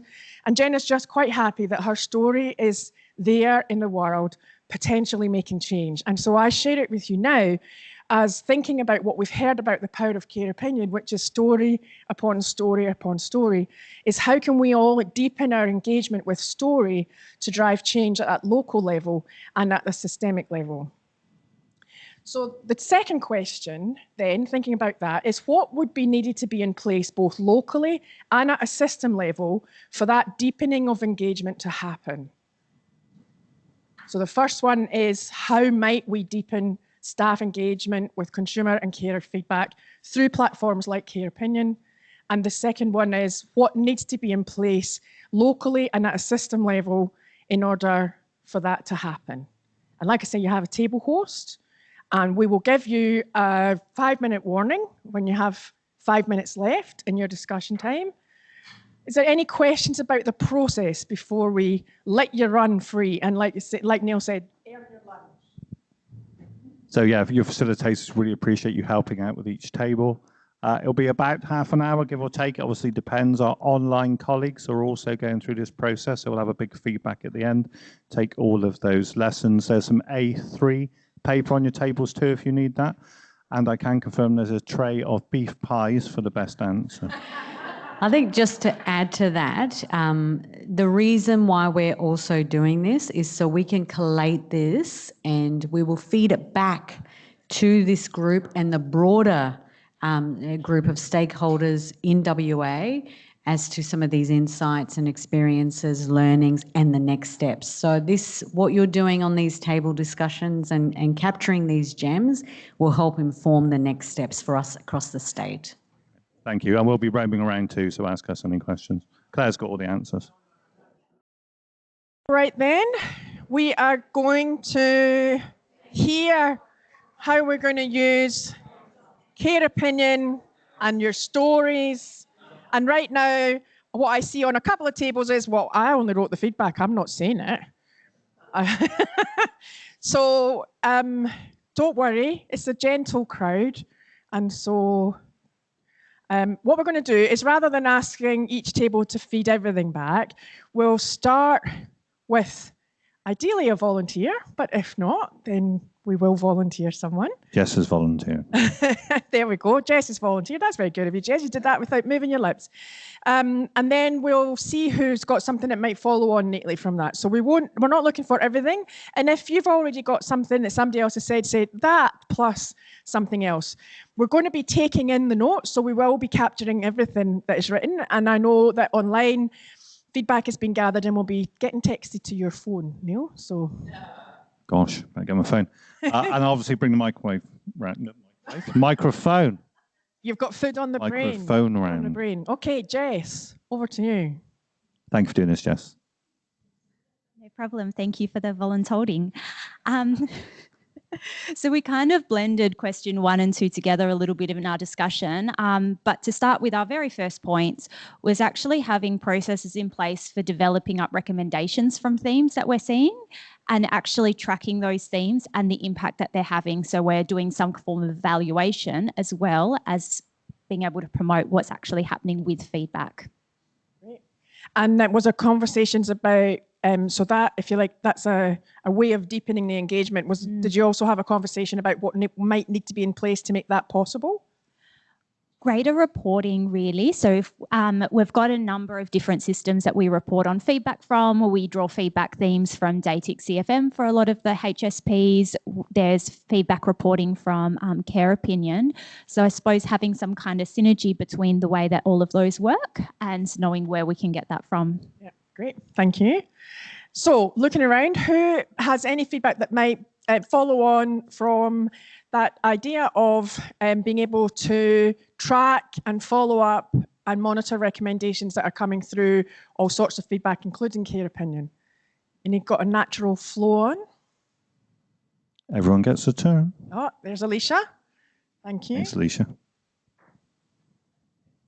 Thanks. We spoke about also strengthening the loop and collecting the feedback, but that health services been taking that proactive step of actually thinking about where there has been themes and changes made, and those themes could come from different platforms, but often in Care Opinion you can see specific departments, specific services, or even across HSPs, specific themes, and really looking at when there have been changes, actually making it like taking a proactive approach to feeding that back. And we talked about, is there a need for Care Opinion having that sort of platform as well, which is a little bit different to what we have at the moment.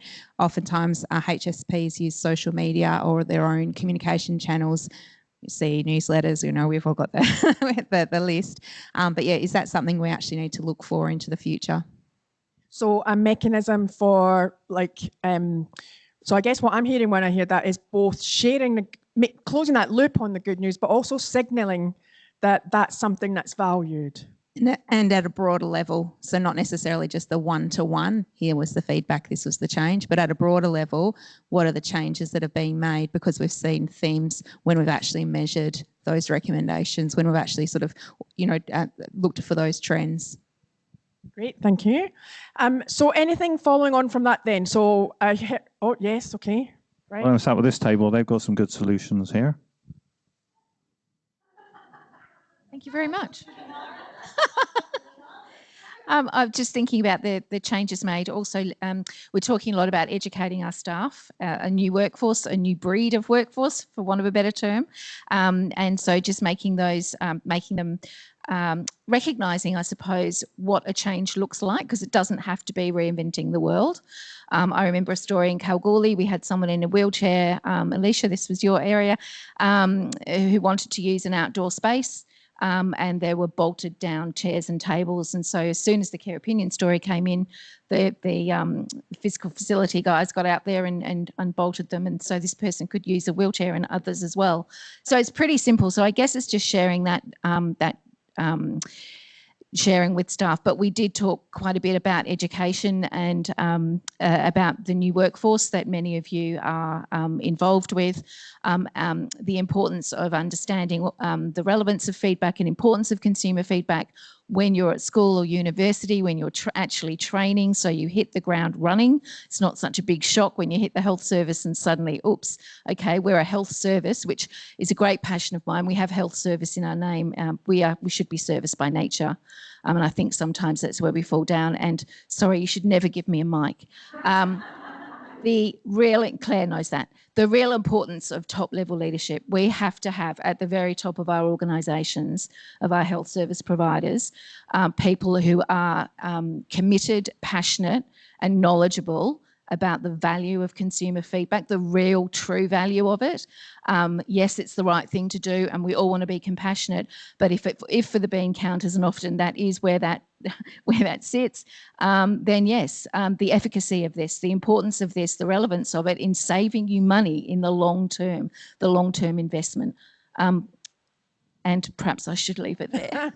Thank you, Rosie. Now, I'm going to jump to... I just want to say, as CFO, I wholeheartedly support that. This really will save money, change pathways. Said the bean counter. I thought that's what you were embracing. I might come to table 5 because I sat in while I was going around and heard a conversation there about, involving staff at all levels in the communications about this. I wondered if you might have something else you want to share, but that I saw as a connection to what was just said about that education piece. How does the mic? Oh, there.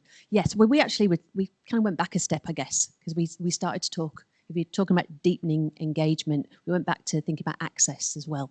So we talked about access to be able to give your feedback and how there are marginalised groups that at the moment maybe don't have such easy, straightforward access. And alongside with that, it was about making sure that, as we talked about today, that staff at all levels feel confident and almost are given permission to welcome this feedback from all of our communities. And so that is at every level. So the discussion really focused on anybody having a brief touch point with a health service should be able to be easily able to give their feedback via this platform, and that any staff from point of care through to execs should be very confident and feel very, very comfortable with talking about the feelings and the experiences that people are talking about. So we talk about exec level embedding, which I think touched on over there, and talked about maybe clinical champions and co-designing with staff information to make all levels of staff feel confident. So that was something kind of different. And also we talked about how to get the message out there, looking at maybe things pinging to your phone. You walk into a health service and things get registered immediately on your phone, or linking with, like, we know the MySay survey that's sent out, maybe having a period of time for reflection, and then you're given another opportunity to give your experience sort of that way. So we had quite a lot of discussions, but that was really about access and engagement at all levels. What I was thinking about was that concept of social marketing, where you really tailor the messages to people. So say, for example, I learned a bit about social marketing with alcohol. Say if you've got, you want to do messaging for young people, you've got to do different messaging for the young people that are binge drinking, from the young people that are sporty and never drink, from the young people that drink every little now and then. So that's 3 different types of messages you need to develop, and you need to co-design them. So I wanted clinical staff to be able to co-design messages for their colleagues, so that's people that go, oh my God, if we promote this, then we're going to get overwhelmed with stories. And somebody would also be able to create a message for, oh my God, we don't know who it is. We need to know who it is. We need to know the staff. We need to know the patient. We need to do it that way. So somebody who would develop messages that really hit those pain points for those different audiences. Because I sort of thought, I think sometimes people like myself, consumer champions, we just drive clinical stuff up the wall and round the other side. And what they really need to is to hear from their colleagues. Thank you. Some more gifts online here as well. I'm just going to go to the text if that's okay. So a really good example here about using patient stories as part of staff induction. A great idea. And there's one recent example here at a meeting they had a reflection story about a patient who's care awaiting placement. So we tend to label patients in hospital, and they're just saying about the impact it had because this patient had been in for some months. So again, I guess making it real and tangible. Tanya.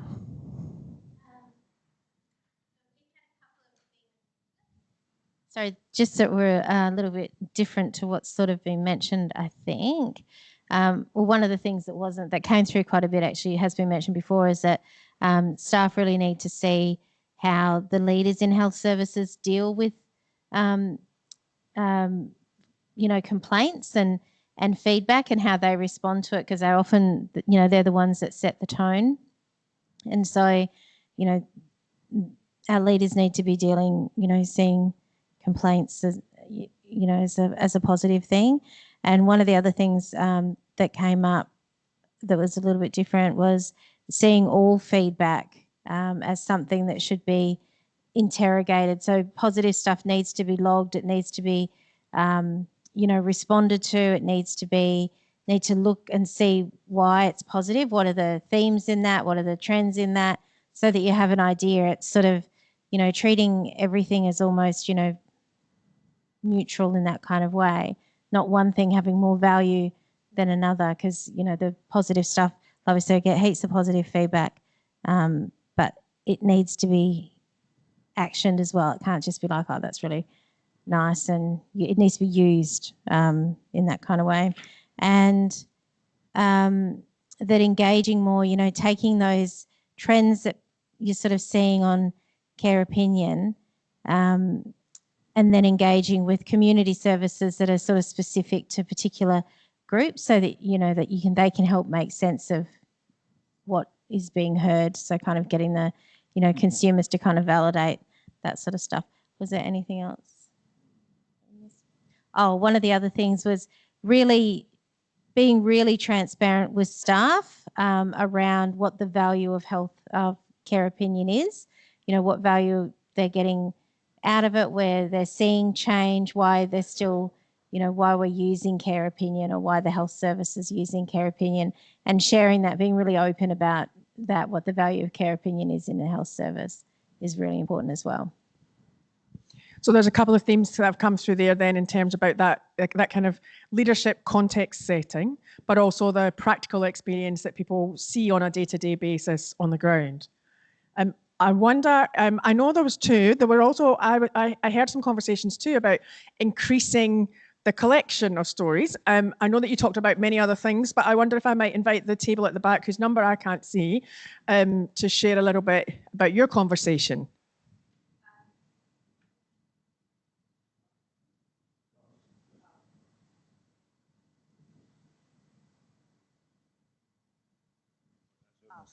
Thank you. So I think one of the things that I wanted to touch on was that we were talking about also how you share between different services or streams throughout your organisation. So if something good's happening in one area, how do we feed that back through? So how do your consumer advisory groups kind of get together and share that information? And I can't remember who it was on our table, but we talked about how we could actually go one step further before the consumer feedback is given, actually approaching those groups and saying, what would you like to be involved in? What projects or what matters to you? What meetings do you want to come along to and see where you can put a consumer lens on it and provide your feedback before we've started through the process and come to you with the finished product where you say that's not suitable. Yeah, which would be amazing, I think. Great, thank you. Yes, we've got Thanks, Claire. Just, I suppose in a little bit more detail, two of the things that we discussed was around our Aboriginal patients or community members who not dissimilarly to the wax piece around feeling unsafe to put feedback in. But even in our big hospitals down here where everybody's anonymous, you may not see anybody else if you walk out the front door of the hospital that you know. But they will talk to the ALOs and the Aboriginal health practitioners in the hospital, in their communities, in their GP practices, in the community services that are not associated with health. How do we teach and engage them to take that feedback they get and enter it into care opinion or enter it in with the PFL teams so that it's captured? Because otherwise, whilst the patient feels supported to being able to say it to somebody, I don't think we empower our ALOs and our Aboriginal health workers or AINs or any of the lower level professionals operationally to make sure it's recorded. And the other suggestion was around educating and developing our volunteer workforce to be that conduit and speaking to the people that they talk to every day in our concourses to actually be advocating and supporting that as well. Great, and just some more online ideas as well, so I can read them. So basically learning from over the pond about extending it out to dental in GPs, I think a really good idea. We need a lot more primary care in Australia. And then also, and I heard this on quite a few tables, using social media more on care opinion is another platform and linking the platforms together. Thank you. So we had some really good ideas around the need to embed care opinion more within the DOH sort of policy framework around consumer feedback, because it does feel a little bit siloed. So there's a good opportunity to do that and build sort of a framework for meaningful responses or a toolkit, and maybe look at a system of peer review of responses to get other people to read it just to make sure that it doesn't come across defensive. And the other great idea that I thought was, the team thought, won't take credit for it, is around formalizing managers to discuss stories with staff on a more regular basis. So a lot of times we go to people on an individual case, and then that's the only time they really get to be exposed to the platform. So they're naturally going to be defensive. Whereas if we were to do this as a regular thing where we're always talking about the stories, the learnings, sharing them, then it becomes a natural way of our culture and the way that we respond. So that I think that's a really good idea, because we often hammer staff around lots of things that go wrong, rather than actually working with each other, build that culture. I'll come over to you in a second. I wonder too, though, whether or not, Alicia, you might be willing to share a little bit about the 15 steps. Thanks, Claire. We also spoke about linking initiatives, and Claire spoke about a concept called dialogue walks, where meeting with consumers doesn't always have to be sitting down at a table, usually a boardroom and across from each other.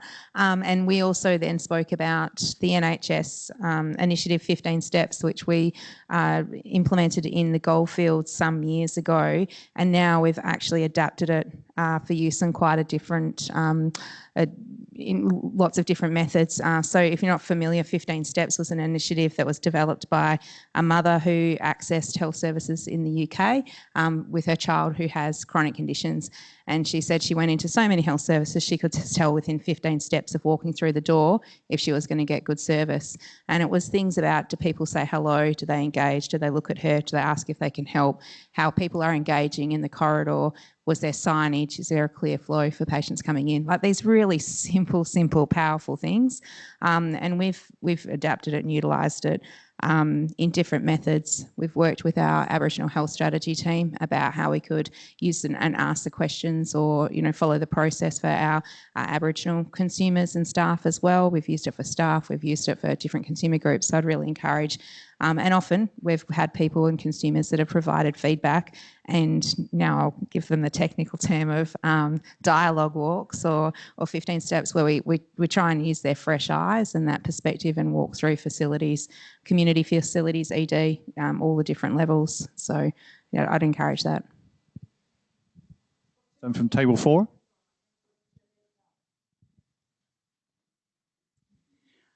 We were just discussing that a lot of the points raised reflect our conversation as well, so thank you for that.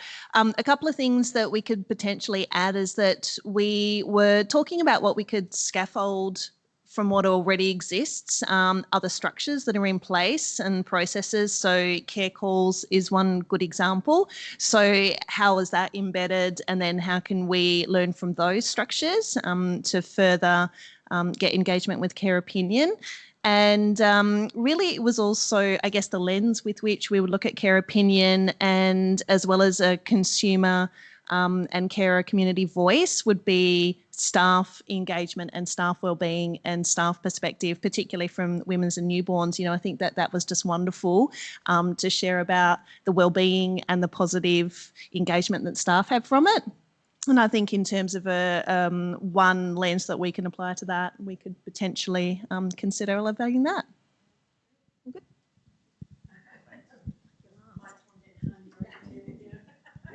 Like everyone, there was a few things that we talked about that was already covered, but we had a couple of quick wins that could probably be implemented sooner, like straight away, like all health staff members could subscribe to relevant stories. So you can actually just choose which areas that are relevant to you, and they can come straight into your inbox. But then a not so quick thing would be funding, so that staff actually have the time to invest to read these stories.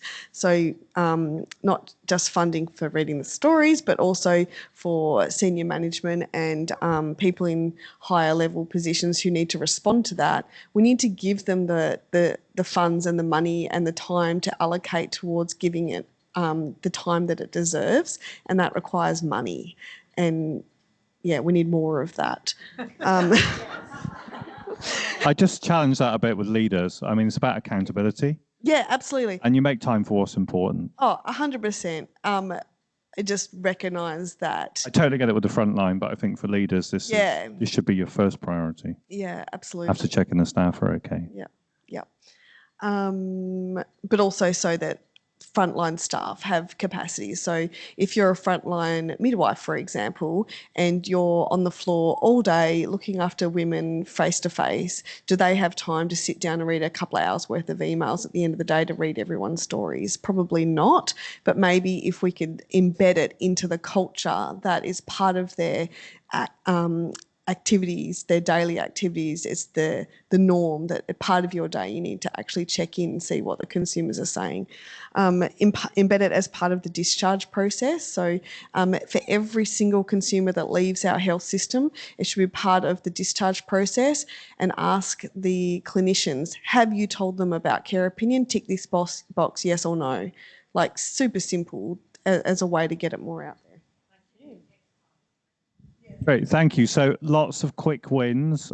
Sorry, we've got to wrap this session up. You've definitely all learned your lunch, so that's good. I won't tell them to go the other way. We're taking all your ideas. Please don't take them away with you, and we'll make sure this is all shared and collaborated. Yeah, Thank and you for your engagement in the session. Care opinion team and the health department team and Health Consumers Council will continue to have conversations about the process for feeding this back to everybody and how we can keep having the conversation. In the meantime, I'm sorry, I'm going to do a plug. There's a platform called Health Engagement Network where you can go on right now and connect with other people who are really keen to try and engage with consumers. So it's not so much about the stories themselves, but the mechanisms that you might use. It's free to join, hosted by Health Consumers Council. I'm trying to talk really quick. But it is a way that you can connect with other like-minded people like yourselves who really want to make the most of consumer feedback. Thank you very much, everyone. Thank you.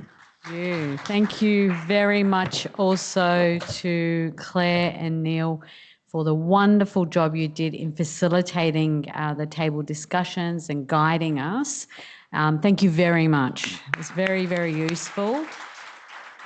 And the rich discussions, the insights that have been shared will be captured, synthesised and disseminated amongst this group and the broader key stakeholders.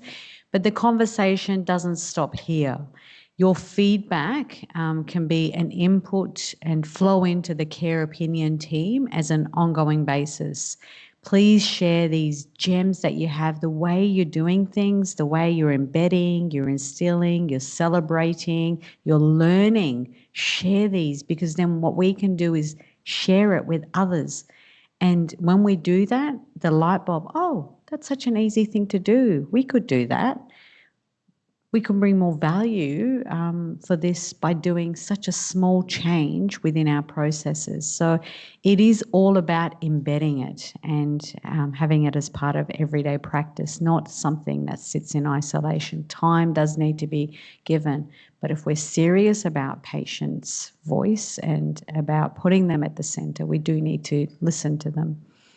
So we'd like to spend a few minutes now celebrating and recognising some incredible work. So everyone in this room is a champion in their own right and has been championing the consumer voice and being an advocate for consumers in whatever role you play. And this occurred, many, many years ago with PIP, I know, being at the forefront of this, and I heard many stories about PIP from Michael Greco and how the WA journey began. But each of you have come on board and engaged. Now we need that ripple effect to increase the numbers here by many, many fold. And so with that, I'd like to invite our National Manager at Care Opinion Australia, Rebecca Somerville, to the stage to join me in recognising some incredible work of staff and teams across WA. Please.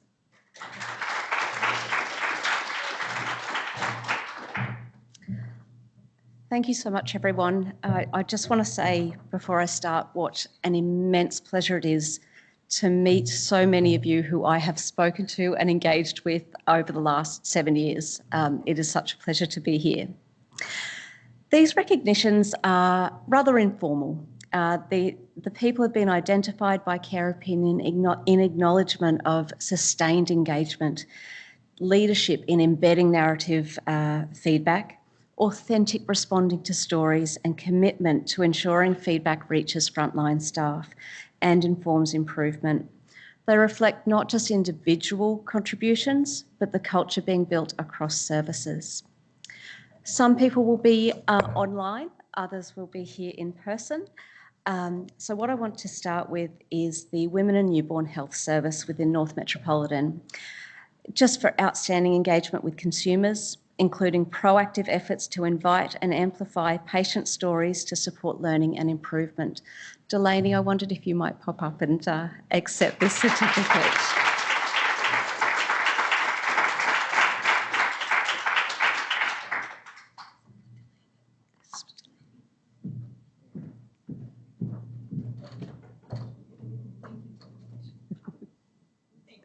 You are most welcome.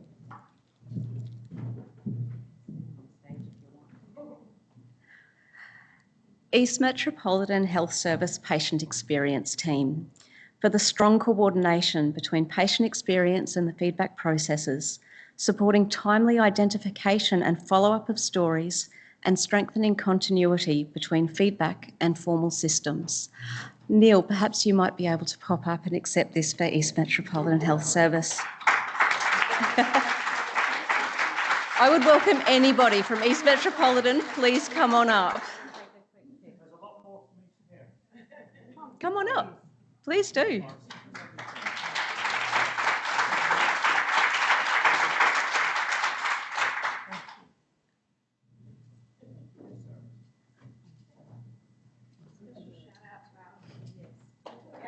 Come on up.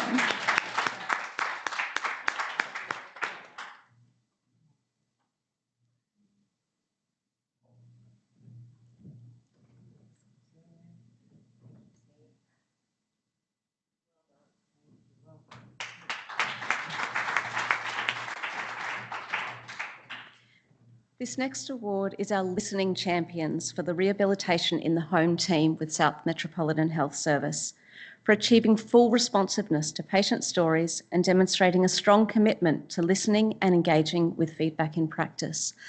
Hannah, I wondered if you might pop up to accept this award along with anybody else in the team who could join you from the community sector. Say, Emma, you might like to come up as well.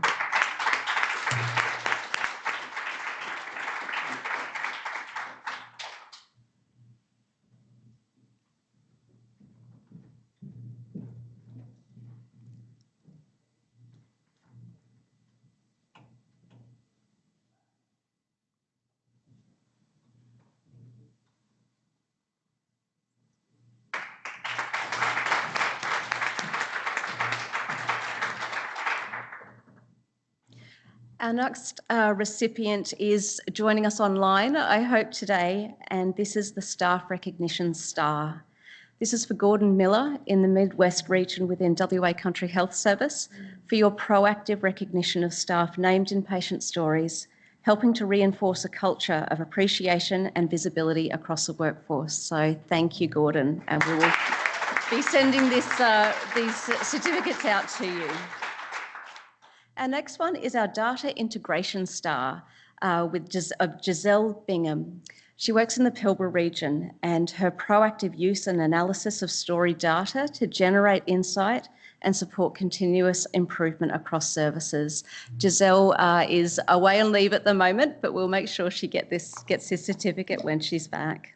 A standout responder, Katrina Jones, for consistently providing thoughtful, detailed and informative responses that engage directly with patient feedback and support meaningful understanding and improvement. And Katrina also is joining us online.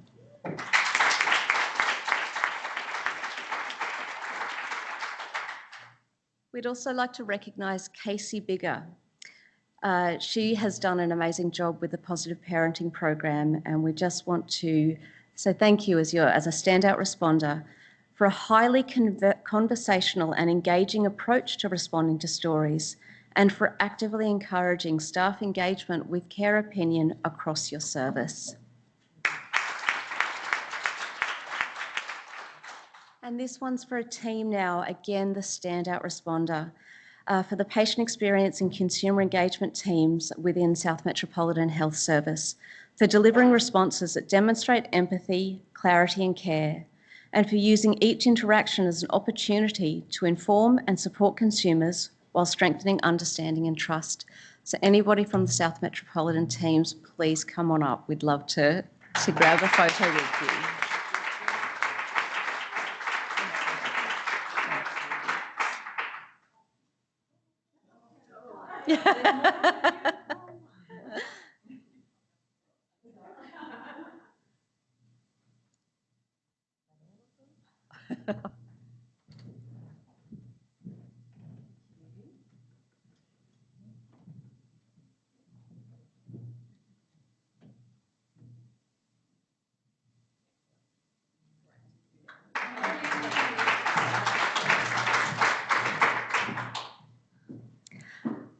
These ones are a little bit different. So it's not so much staff really in this engagement space. These are what we call our care opinion heroes. As a small team across all of the stories, we persistently see some staff named over and over and over. So there are two people in a team that I'd like to recognise here. And this is for Tep Llewellyn and Julie Glynn, who work with the Albany campus, for being consistently recognised across multiple patient stories that speak to your care, compassion and the difference you make to patients and communities. So we will be again sending these certificates out. And also for Dr. Rajiv Singh, again for being consistently recognised across patient stories that highlight your compassion, professionalism and the impact of your care. Our final recipients, one person's online and one is not. This is our supportive practice champion. Rosie Keeley and Tina Pendlebury, we want to thank you for your leadership as a care opinion champion, driving engagement with the platform, supporting staff to respond to stories and embedding strong governance practices across your service.